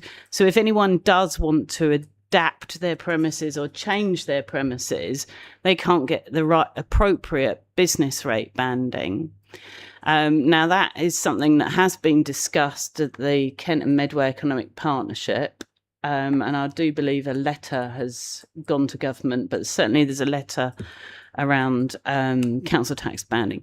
But these all have a role to play. I do believe the officers have gone away, and Kieran, you might want to come in, or from the business rates team, to see what can be done. Yeah, I mean, business rates, on the other hand, is a major cost to a small business, and it's a major put off. I mean, we do work fairly closely with the business rates team. Yeah. We've all been around for a long time and know each other very well. We did if you like, a sample of specific vacant buildings in Sittingbourne, some of the more prominent ones, written to the owners, and followed. We've now written to the owners twice. We have engagement from one of those owners, but alongside that, we're checking where they were with the business rates accounts. And to my huge surprise, all of them are up to date in payments. So they are letting those properties sit there whilst paying not insubstantial business rates on them. I mean, that's amazing, isn't it? I mean, I've especially what I call the considerable blights, which is the Bell Centre, the cinema and the water tower. They're just horrendous sort of visual blights on our town centres. So I'm naming and shaming, because quite frankly, they deserve it. They've sat there for years, and it's causing a major impact on our town centres. Anyway, I'll let Councillor Moore come in before I speak any more. Councillor Moore, and then Councillor Wise. Thank you. I think, I mean, it really highlights, obviously, the problem we have, but I think it's a challenge, for especially if they're the more rural sort of areas, like thinking of Sheppey East.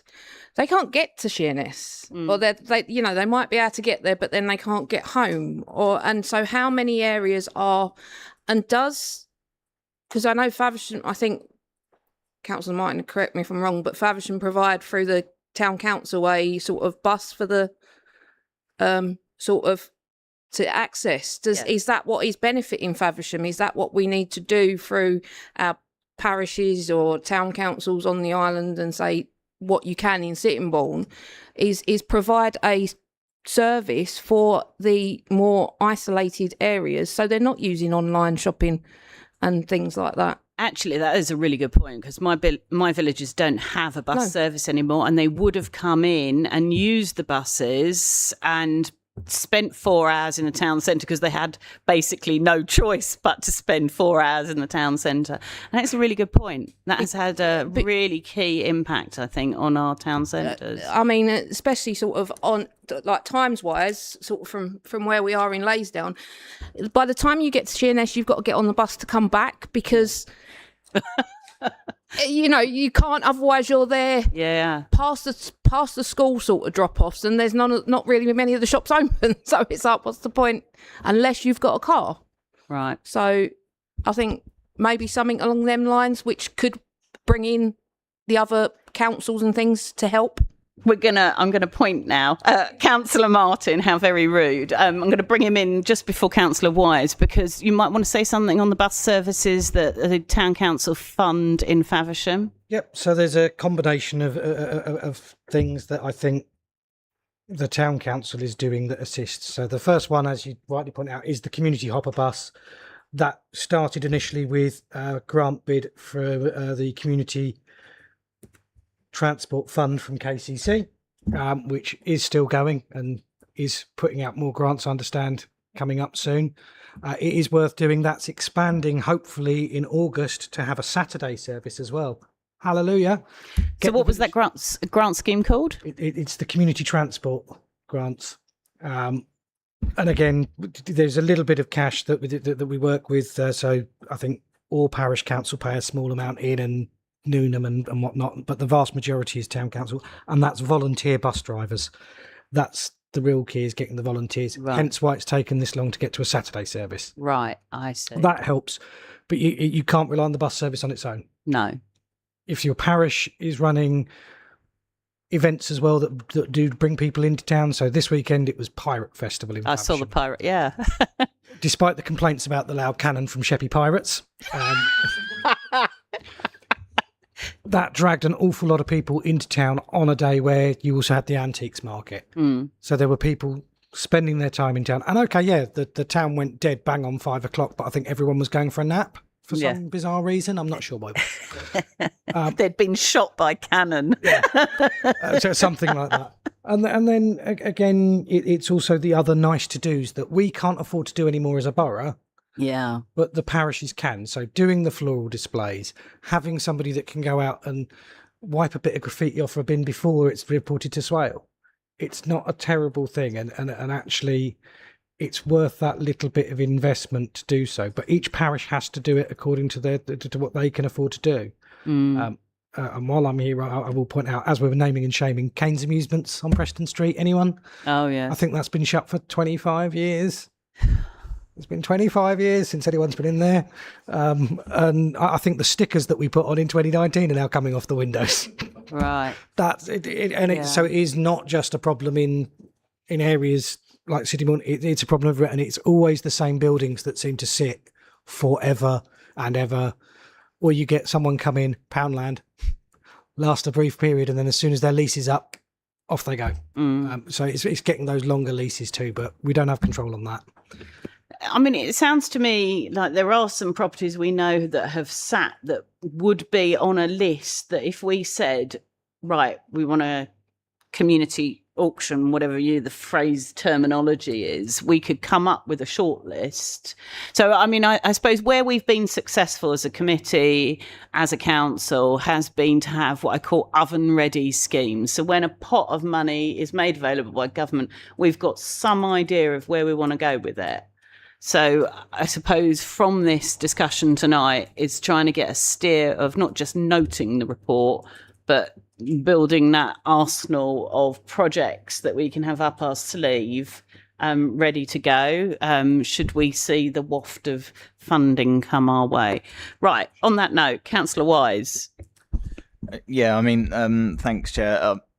What we heard there about the business rates sort of confirmed what I said earlier, that there are a number of landlords that own properties that just don't give a damn about Sittingbourne and are more than happy to just sit on an empty property or an empty site and just keep at their expense, which just, absolutely baffling, but also just deeply harmful to the town centre.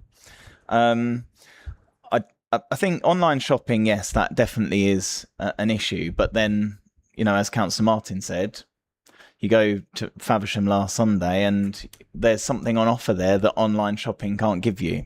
Yeah. And that is how we have to see things change. And yes, I agree that not having a Sittingbourne Town Council coming forward as a proposal is a real loss for the town. I don't know how many residents, when I'm knocking on doors in Sittingbourne, will say, well, Faversham shows what you can do. Yes, exactly. And it doesn't happen by accident. Yeah. It happens for a lot of hard work, and it also happens because there's a precept that helps pay for it. Yeah. And I also agree about the general look and feel of an area. Yep, floral displays, yes, clearing up graffiti and mending benches and things like that all make a difference, because it shows that people care about the area. And that is part of the battle with getting people into the areas in the first place. Going back to what Councillor Palmer said, I don't know whether it was in Dover or Deal, they have a town sprucer, not a town crier, a town sprucer. And it's their job to go around removing fly posting, removing the stickers. The fly posting in Sittingbourne Town Centre is out of control. Yes, I agree. It is a massive issue, and we've had a bit of pass the parcel, regretfully, in the council between different council teams. Environmental Response is who it was supposed to sit with. They would not do anything about it. If you asked whether it was okay for you to just remove it, we were told no because it's private property and you can get in trouble for taking it down. Then we now have a form that you can fill out and Suez will remove it, except I've reported these ice cream fly posting things that are, and also I think we should name and shame the people that do the really bad fly posting, by the way. I'm not just on about the railing banners, which is a bit of a gripe of mine anyway. Yeah. But these are people that are going around with, brown parcel tape and just affixing them to things everywhere, or using wallpaper paste to stick it on there. We had the protest at Sittingbourne Greyhound track recently. Totally support their freedom to protest on this issue, but was it really necessary to go up and down Sittingbourne High Street, plastering the area with posters advertising it? At least have the decency to come and remove them afterwards. But no, they will be left there until someone eventually comes into one of those empty units, or one of our officers eventually removes it. And that, really does not help. But online is part of the issue, but actually part of the death of the high street has been supermarkets. Yeah. They sell clothes, they sell flowers, they sell small electricals, they sell CDs, DVDs for those that still buy them, they sell children's toys. All of these, stationery, all of these would have been separate shops in Sittingbourne High Street 25 years ago. So they do have to evolve and change, but it doesn't help when we aren't seen to be taking care of the bits that are within our control. And I do take the point, our teams are much smaller now. That is the impact of years of austerity and the onslaught of cuts to local government funding that we had under the last government. But I think we should have a recommendation that opens up the conversation about how the heritage strategy funds are used, because we could have a whole rolling programme of refreshing the conservation areas, but that may be superseded by us being absorbed into a larger unitary. And maybe that funding should be spent on enforcing in those areas in the meantime, if at all possible. I don't know. Maybe there really is a shortage of qualified staff to fill those roles, but I don't know whether it always has to be planning enforcement for those. I may be wrong. But it mentions here that we're having the ASCA coming in. I responded to that consultation on that because I have concerns that we're bringing in something else that we have no intention of enforcing. Yeah, and we set expectations higher. It's like when we had the PSPO, Public Space Protection Order in Sittingbourne High Street, against drinking, and then everyone's drinking underneath the signs. Also, very ugly signs that were just not even affixed straight, just the stickers on lamppost, just like this, all over the place.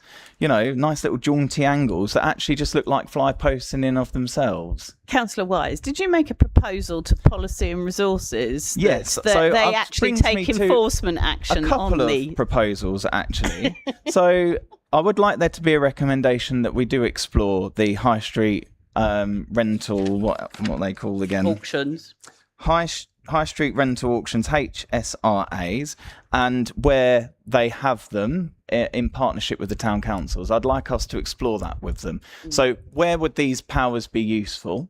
Yeah. Just as an initial thing, and then for us to maybe explore further what we can then actually do on those. But that's my first recommendation, to explore high street rental auctions further, and where they have them in partnership with town councils. I'd also like to make a recommendation that we explore the use of the heritage strategy funds to see whether they should be used for greater enforcement of our conservation areas and the incoming ASCAs. And that, so, right, okay. let's take one first, because I think we're going to have a series of recommendations come from this committee. So, number one, you're proposing that. Do you want to read out what your proposal is on one, the first one? Yeah, so it'd be recommendation 2, obviously, if that's right. So that would be a recommendation to explore high street rental auctions further, and where they have them, do this in partnership with town and parish councils.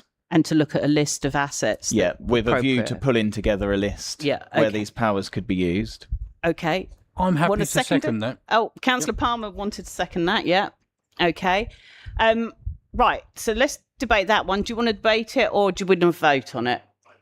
Vote on it. Oh, yeah. Sorry. Recommendation to explore. Where would you like that recommendation Come back to go? If it comes back here, it misses the budget setting process. So what I'm just concerned about is budget setting with budget working group starts in September. If it comes back here in October, we're potentially missing that vote. It's not impossible, but do we actually need any resources? Because I see this as one as we'll maybe have looked at maybe a small amount of officers' time to have a look at that, but we're not actually we can't allocate funding, but P&R, it would be something where we get third-party funding. Can I Councillor make Palmer. a recommendation that the report submitted to the chair and vice chair of this committee to approve to go to the budget working group? Oh, okay. Yep. Yep, I'd be happy with that. Yep. Okay, agreed with that. Okay, right, let's vote on that. Yep. All those in favour? Right, unanimous. Right, that's lovely. Right, proposal 3 that you came up with. Would you like to say that again? The recommendation 3 is to look at the heritage strategy funds that have been set aside and to explore using those for greater enforcement of our existing conservation areas and to enforce under the incoming ASCA. And that's to P&R, presumably. I'll take officer advice, but I believe so, because I think that from what I've heard previously, these sit with PTPWG that reports to P&R. Yep, thank you. Thinking out loud, which is not always my strong suit. I think if we're asking for a direct swap, P&R is the right place to take it. Is there logic in decoupling the two things and saying, one, we would like to see greater enforcement for the high streets and the ASCAs, and two, we could achieve that through the High Streets Reserve? So if you decouple them, you could take one to the budget working group and say, we would recommend more enforcement. If you take it as a pair and P&R say, no, we think the heritage strategy funds should be reserved for these allocated uses, you've come to a dead end with that. Whereas if you're interested in decoupling them, you've still got the budget setting process. I hope that makes sense. I do understand where that's coming from, but I mean, that would then just have to be fed through the budget setting process anyway. What I'm trying to offer really is a costed proposal so that they don't then say, you know, you've just come up with an uncosted. I say this as someone that sits on P&R and the budget working group as well, so I won't argue against myself in those meetings. And you're not predetermined, of course. Right, okay. Members, are we happy with what's been discussed? Right. Seconder, I'm happy to second that. So that's on recommendation 3. All those in favour?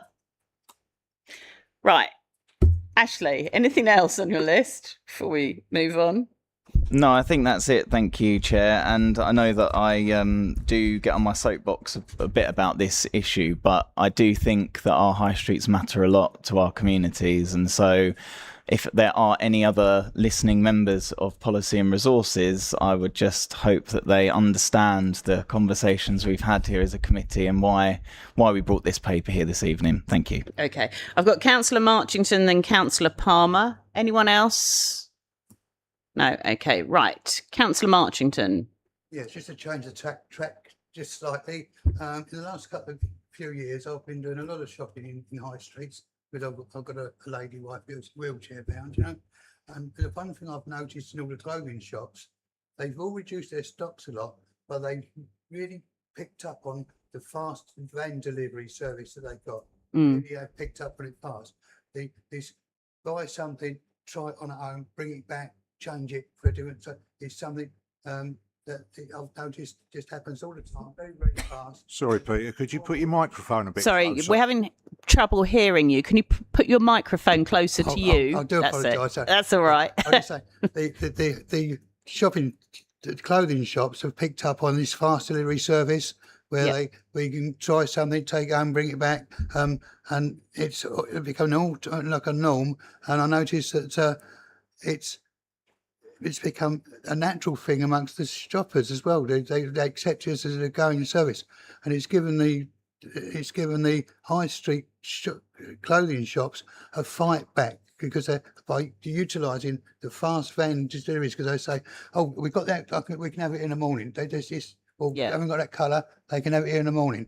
They're really picking up on utilising other companies to aid them, which gives them the ability to work with a slightly less stock value, you know? Yeah. And so it's just a good point. Yeah, no, and I a think bad that's an point. interesting one. It shows how retail is adapting to a whole new Yes. world. So they are fighting back in their own little way. Yeah. It's only a small way, but it's only. Yeah, and we've seen a bit of a fight back in retail from, the Forum shopping centres. There's a lot more shops in there than there's been for years, which is really encouraging. And a different offer, the gaming shop. I couldn't believe it when I saw in the press, or actually a friend of mine phoned me up and said, I can't believe it. There was a queue all the way towards, the top of the high street where the old Co-op department store is with kids and their parents trying to get into the shop there. It was quite incredible. I don't think we've ever seen that in the high street. So, hats off to the Forum for finding the occupiers and getting those new retailers on board. And,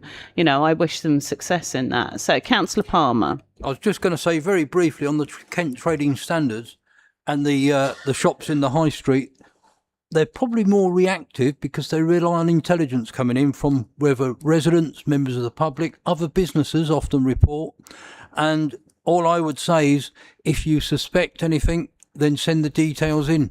You could email me or go direct to KCC, but they are reactive, and there's lots of reports coming in from various town centres, and some have seen about 50% of the shops reported disappearing somewhere else, probably into Sittingbourne High Street. Yeah. Yeah, now we need to move them elsewhere. So, I think that's useful to know that. And we'll task Kieran with talking to Trading Standards as well to get some feedback. I'm just wondering whether we make a recommendation to one of our sister committees about the fly posting and the sort of general clean-up is to focus on the high streets. And I actually wonder if we need a further recommendation to P&R that high streets are made a priority under the corporate plan. Because I think if that's not clearly spelt out when we come for funding bids, it takes the legs off us. Now, I know we've got Sittingbourne Town Centre SPD, but I think it'd be nice for it to be embedded in that. So, Councillor Wise, come in on that. Yeah, I mean, I would support anything that we can do to elevate it, because I really do think it blights Sittingbourne High Street, but not just Sittingbourne High Street. Our other high streets do suffer with this. It's just as Councillor Martin said, others have town councils with some resource that may respond quicker than we do, but we'd also hit a real barrier when it's the sort of green utility boxes, because they're either BT or I don't know, Virgin or whatever, sometimes UK Power Network, and anyone that's had the joy of trying to report something to them to get it sorted, they promise it will be sorted in 48 hours, and then 48 days later it's still all there. So whatever we propose, we need to just, going back to a previous point that Councillor Palmer made, we just need to have the guts to just get on with it. Yeah. Again, I think there's some of it where officers are reluctant to just go and tear those things down and remove them because, it's not strictly our property or would have to double check. And, I don't think anyone's going to argue about us removing these sorts of things. So I'm happy to back a recommendation. I don't know what it might be exactly, but I just want to make sure that it's then delivered upon in a way that we don't just find another way to sort of circumvent what we're expressing as a sort of priority. Quite often, I like this idea of a town sprucer upper role, and quite often with our pots of funding, we are sometimes at the end of a project. I know we carry projects over. I'm wondering, Kieran, Joanne, if there is scope within any of the pots of funding that we could either have a town centre sprucer upper or a free roaming one that maybe focuses on our town centres, that we could use some funding to deploy such a bod. Oh, Councillor Wise, and then... Yeah, no, sorry, it actually just made me think that I also made an approach to the cleansing team a few weeks ago, and I made this same approach last year because I lead very regular litter picks, not just in my ward, but with colleagues as well. I think we've done 15 so far this year. But what frustrates people that join me on those is when we look at our litter bins, for example, all the stickers from inside vape boxes, people see it as a thing to just smother them with these. And I asked, is there anything that we can be equipped with to remove those? People want to remove them. They don't know what to remove them with. Is there something that Suez could do with us where we look at some of our high street areas and volunteers that want to come and help them have the ability to have the resources they need to come out and do it. People want to do community cleanups. I've had no response either time I've asked about this. And it's just a real shame because people are motivated to come out and pick up the litter. They also want to clear the graffiti. They also want to do some of these other things. And we just need to give them the tools and the support to do it. Again, it goes back to the fly posting point. I mean, to basically say that you might then be committing an offence if you remove them, well, lock me up. Is that an offer? Right, okay.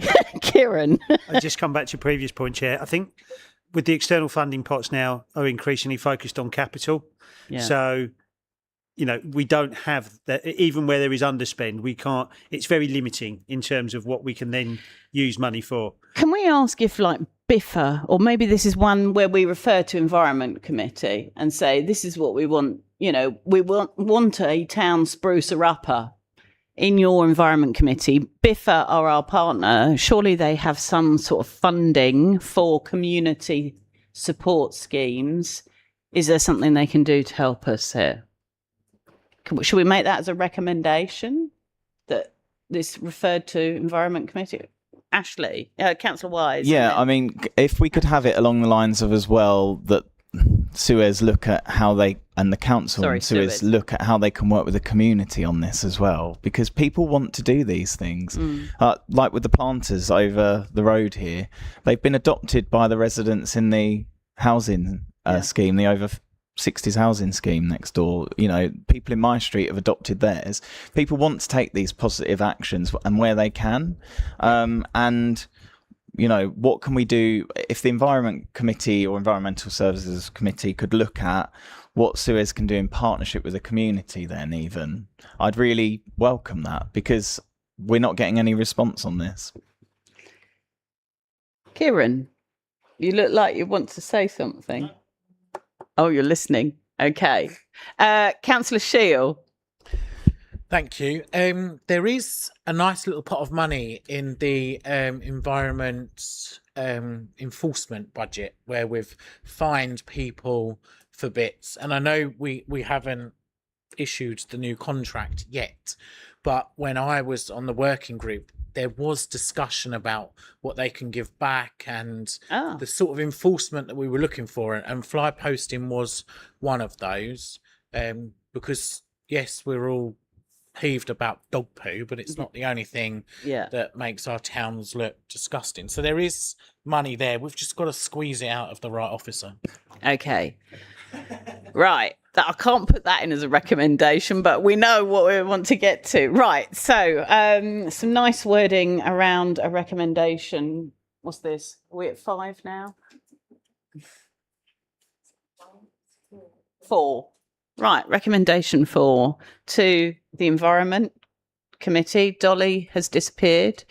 That the Environment Committee look to see what they can do to encourage our waste contractor to support community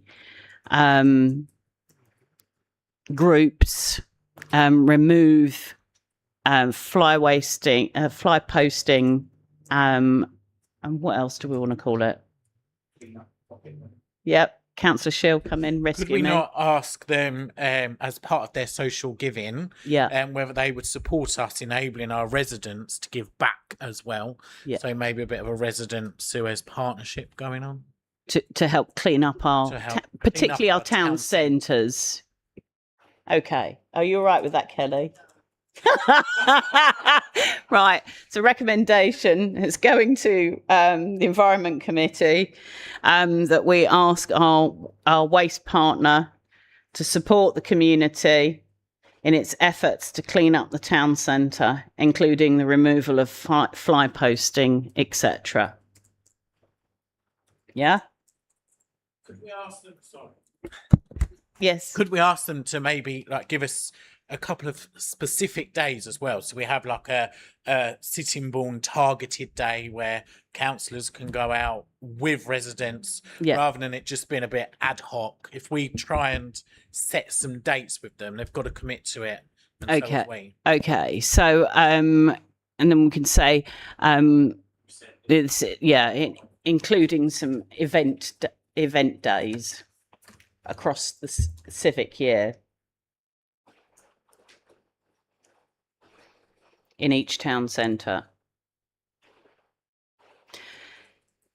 Councillor Martin, you don't want them in your area, do you? Yeah, no, I was actually going to say to be sensible. Just in Sittingbourne and Sheerness? No. We actually suggest that those go through to the councillor and resident and councillor forum things that I've forgotten the name of again. Oh, okay. Yes, the area committees. Well, whatever they're called. Yes, we know. Okay. Whatever the terminology is for that. Right, okay. On that cheery note, do we all agree that? Oh, I need a seconder. Right, Kelly, do you want to read it out, what you've got? I didn't get the last bit. So we want some dates set for community events in the town centres. Event days in each civic area. Or each town centre. Yeah.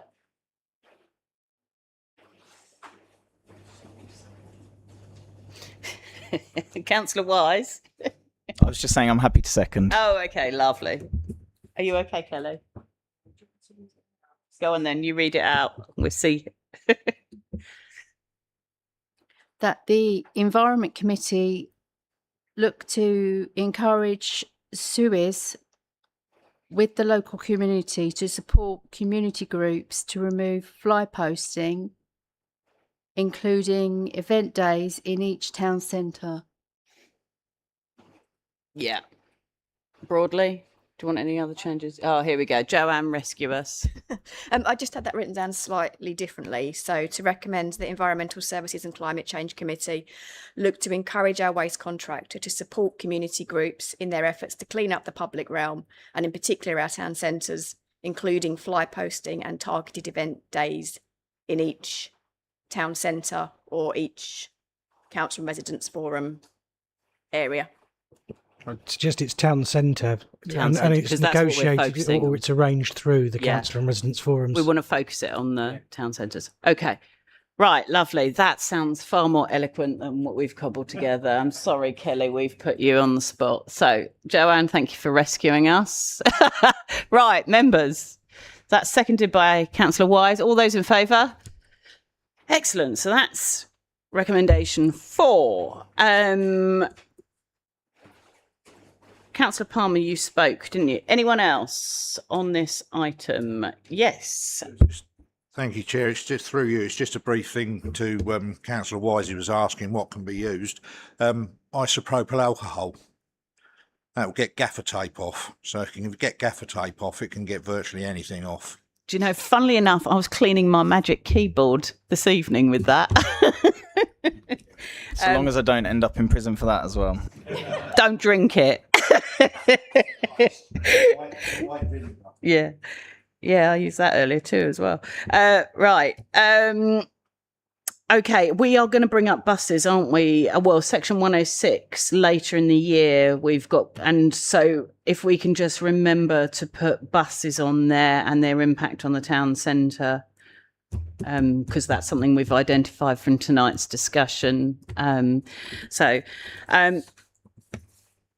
Last thing. So I think we are all going to note this. Is there any further recommendations that anyone wants to make to other committees where town centres, you know, the issues raised tonight? No. Okay.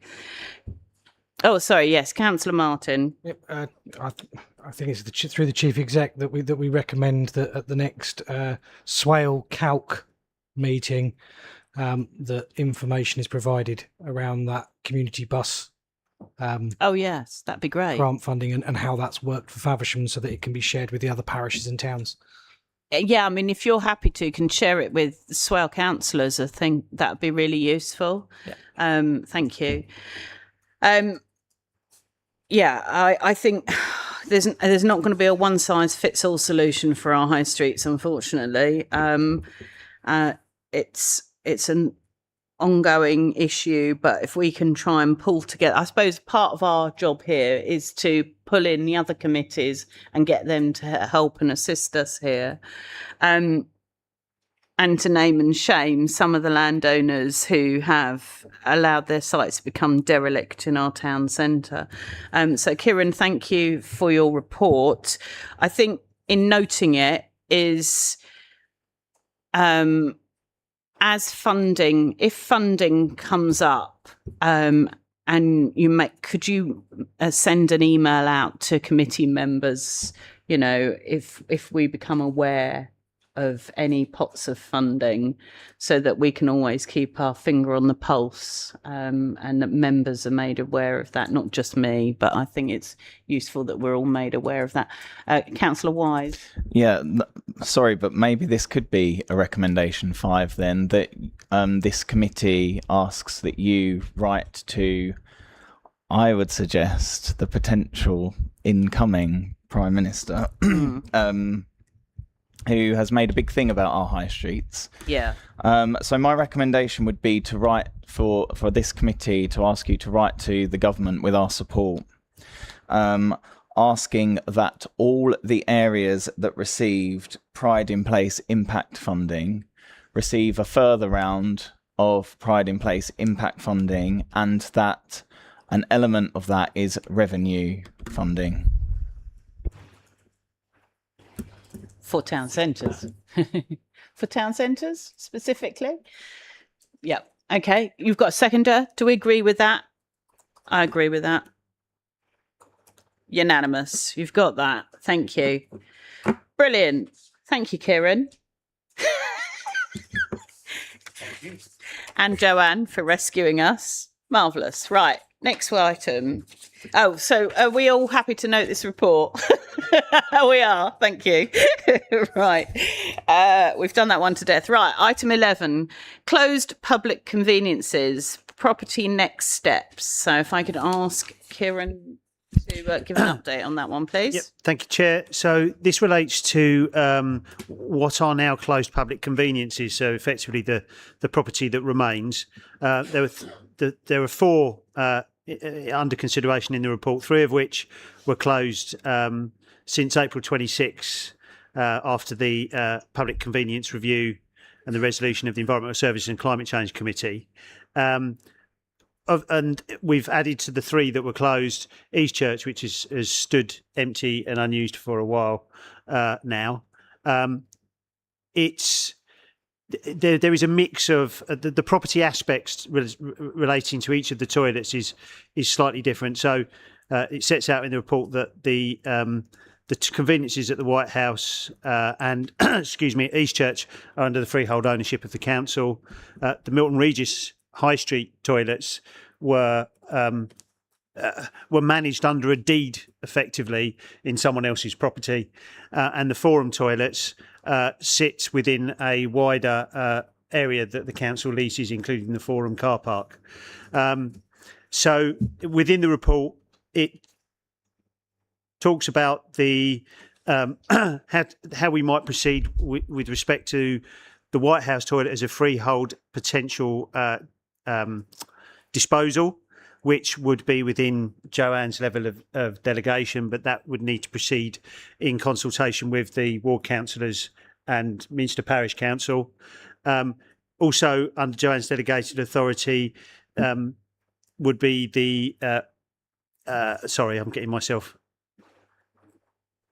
too many reports. Would be the deed, extracting ourselves from the deed in relation to the Milton Regis High Street. So the recommendations are focused on the two other toilets. The first recommendation being that the council, for the moment, retains Eastchurch Public Conveniences in light of the local Pride in Place programme, and the potential for that to be considered within the context of that funding, and the community board that's being set up may have ideas about how they might want to see that move forward, and also considers the next steps around the Forum toilet.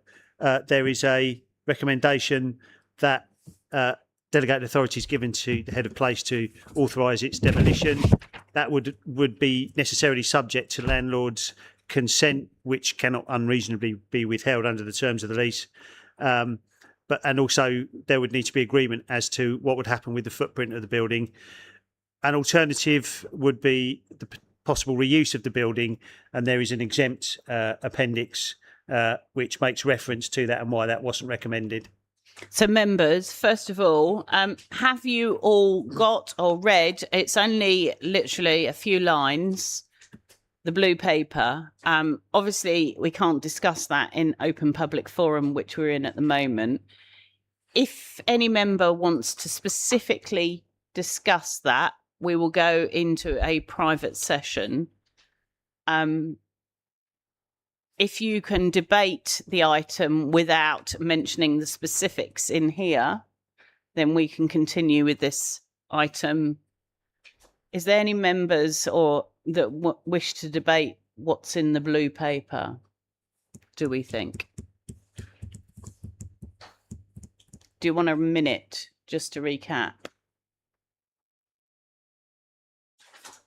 Give me some feedback. You're all happy? All happy. Do you need to go into private session, do you think, on the blue paper item, that paragraph? No. Okay, right. Fine. So just beware of the contents of that and not to divulge it in this discussion. Right, Kieran, anything else you want to add? No, thank you, Chair. Okay, members, you've seen the two recommendations. Do you want me to read them out? Are you happy with them as written? Okay. I will propose them. If I can have a seconder. Yeah.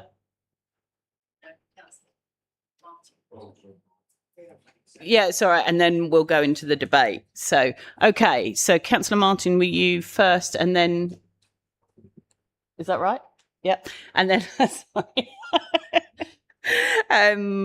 right, who have we got next on my list? Sorry, let me just check who I've got next. I have got... Right, hold on. Can you put your hands up? Sorry. Oh, it's just two of you. Right, okay. You go first and then you're next. Because you've got okay. Elliot online. Yeah, fine. Probably confusing. Oh, yes, and Elliot after that. So okay. in terms of the forum, I think, given what we've just been discussing, and we've all said it no end of times, you try and go from the current, and I really don't like the term spirit site, so I don't like calling it, I'll refer to it as the Sittingbourne Leisure Quarter, into the high street is so narrow. It puts you off. Yeah. And actually knocking that building down, whether it's parking spaces, whether it's a little seating area with a bench in it, anything is better that opens it up and lets you see through to the high street and vice versa. That encourages active travel. At the moment, it is an eyesore.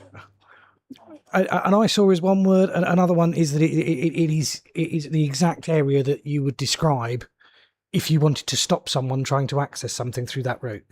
If you want to stop particularly women and girls walking somewhere at night, you make a really enclosed alleyway that opens up at either end of it, that's quite dark but funnels you in, and that's what that is right now. So yeah, fully in favour of putting pay to that now disused building.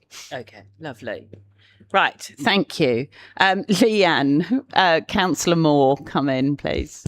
I'm just glad that you've obviously, with it, East Church and being in the Pride in Place, is the 18 months suggested enough time with the board and working out plans and everything? Have they got enough time within that 18-month time frame to allow for them to do anything with it? Does it need to be slightly longer, sitting on the time frames of Pride in Place, because it obviously says no more than 18 months? It's a recommendation for members. You can choose to extend that should you wish. I think what we're working from is the board is asked in November to submit a 4-year investment plan. So we would be expecting it to sort of be in there or something in that to pave the way for it within the 4-year period. If they were looking at it outside of that period, we probably wouldn't be waiting on them. So yeah, we think it's adequate. We have been bitten in the past by not setting suitable timeframes and coming back, as you've seen with the Queenborough report earlier. So if you wanted to go for 2 years. Okay. Kieran? There is a kind of nuance to this as well, in that obviously the Pride in Place board won't be constituted from the outset. So in terms of dealing with property, in effect, it will be the council acting as accountable body. Yeah. So in a sense, we would be retaining the property, but not really, because it would be to deliver the. So there's a kind of nuance to that. Okay, right. I think we do want to keep control, but we can always extend it. Is the answer probably to that one? Thank you. Anything else? No, other than that, I think it's pretty all fine. Good. Right. Councillor Jays, come in. Hello, Chair. Hello. I welcome the retention of East Church Pub Convenience for a further 18 months, but I wonder, as it's been closed for, I believe, around 20 years, how much does the council spend on it? There's nothing in the financial report saying how much this is going to cost the council by having it closed for the next 18 months. I also note there's no mention of the Rushington Road public toilets in Queenborough that have been shut for a similar time. I wonder why we haven't disposed of them yet. And again, I wonder how much they're costing us. It'd be good to know what the cost, business rates, water, electric, for the last 20 years on these two closed convenience is. And it'd be nice to get an answer, whether that's tonight or as today's stage. I don't have those figures to hand, Councillor Jays, but I can certainly share them in terms of the costs. In relation to the Rushington Road toilets, I have taken a look at those. There is a complication with the title as it is on Land Registry. It's part of an ownership that extends quite a long length of Rushington Road. So there is arguably some potential strategic value in its retention, but there is, on the toilet area itself, there is a gap in the ownership that we need to resolve with the Land Registry before we could move forward with that. Okay. Technical stuff. Okay. Councillor Jays, are you happy with that? Thank you, Chair. Okay. Right. Anyone else wish to speak on this item? Oh, Councillor Wise. Yeah, thank you very much, Chair, and totally agree with Councillor Martin's comments about the forum toilets. But my question is about Milton Regis toilets. I just wondered, I think it's been expressed at the Sittingbourne Councillors and Residents Forum about this, because obviously the building itself, for some people in Milton, offers some sort of heritage feel to the area, and they were just raising points about whether there are any sort of heritage protections on that building at all. so that obviously once we cease any involvement with that building, obviously whoever owns that is then free to do as they please. But I suppose there's just a bit of concern about the external aspect to that, and some desire to see that that's protected. I don't think the building is a listed structure, but it sits. I'm assuming it sits within the conservation area, so it would be subject to the protections that would offer. I have been in discussion with the building owner. I probably can't say too much more actually. Right. Okay. Councillor Wise, do you want to come back? Yeah, no, that's helpful, but I suppose it does go back to our previous discussions, because these sorts of conservation areas are only as good as our enforcement of them. And you walk down Milton High Street and there are so many flagrant abuses of that, and well, the same goes for Sittingbourne High Street. So we'll take that for what it is and appreciate your response, but I do just think it's worth noting here that there is local concern about that, and they would want to ensure that nothing sort of comes of that building that radically changes the external part. I'm just wondering, because isn't that an area where there's going to be a parish council at some point in the future? So I suppose we might want to reserve our position there pending set up the parish council, possibly. Just a thought. Councillor Wise? If we don't get on with sorting this bit out about the covenant or whatever, would there be an ongoing cost? I think there would be. Yes, there would.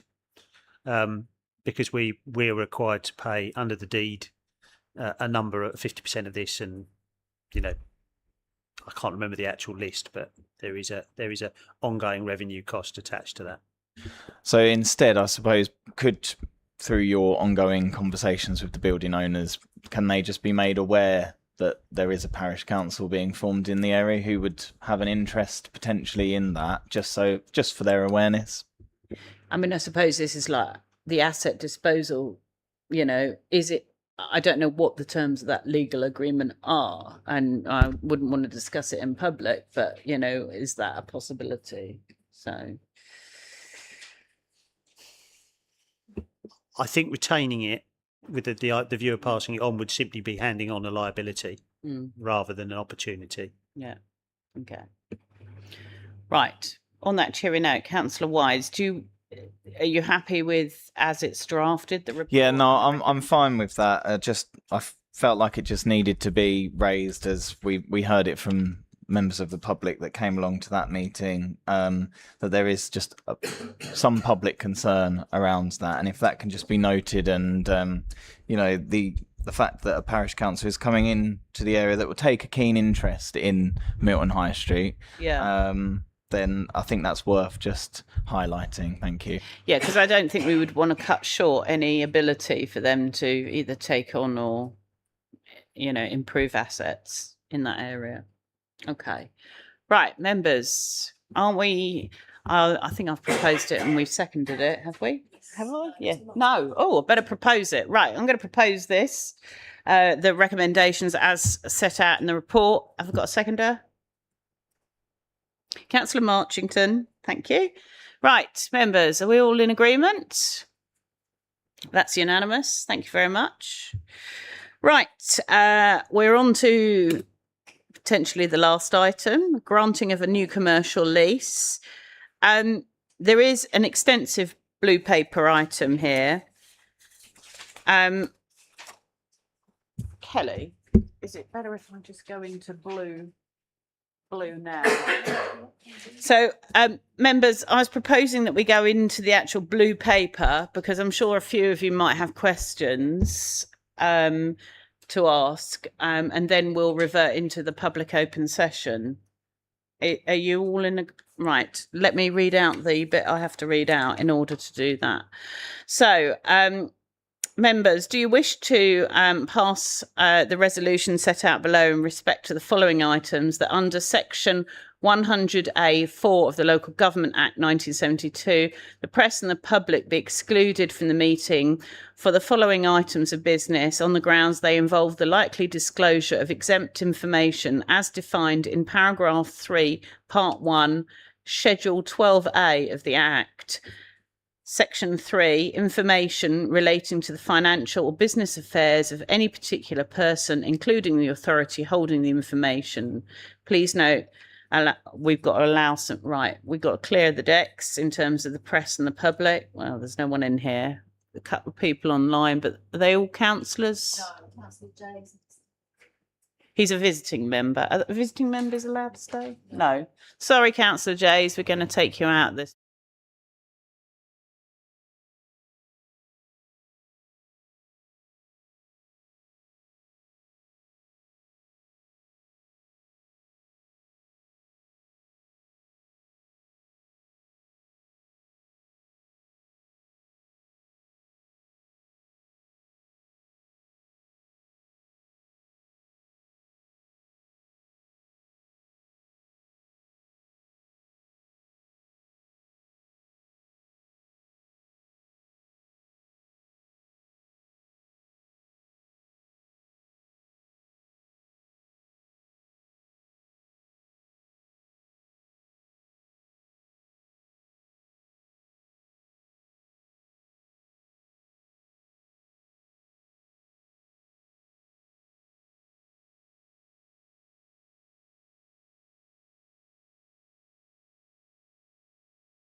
Has she gone home? Has she gone home? Yeah, fine. That's fair enough. Right. Members, so as drafted in the officer's report, I'm going to propose, if I haven't already, the recommendations as set out. Have I got a seconder? Thank you. That's Councillor Shield. Okay. Members, anyone want to raise anything before we go to the vote? No? Okay. All those in favour? Thank you. That's passed unanimously. Cheers. Thank you very much. Right, members.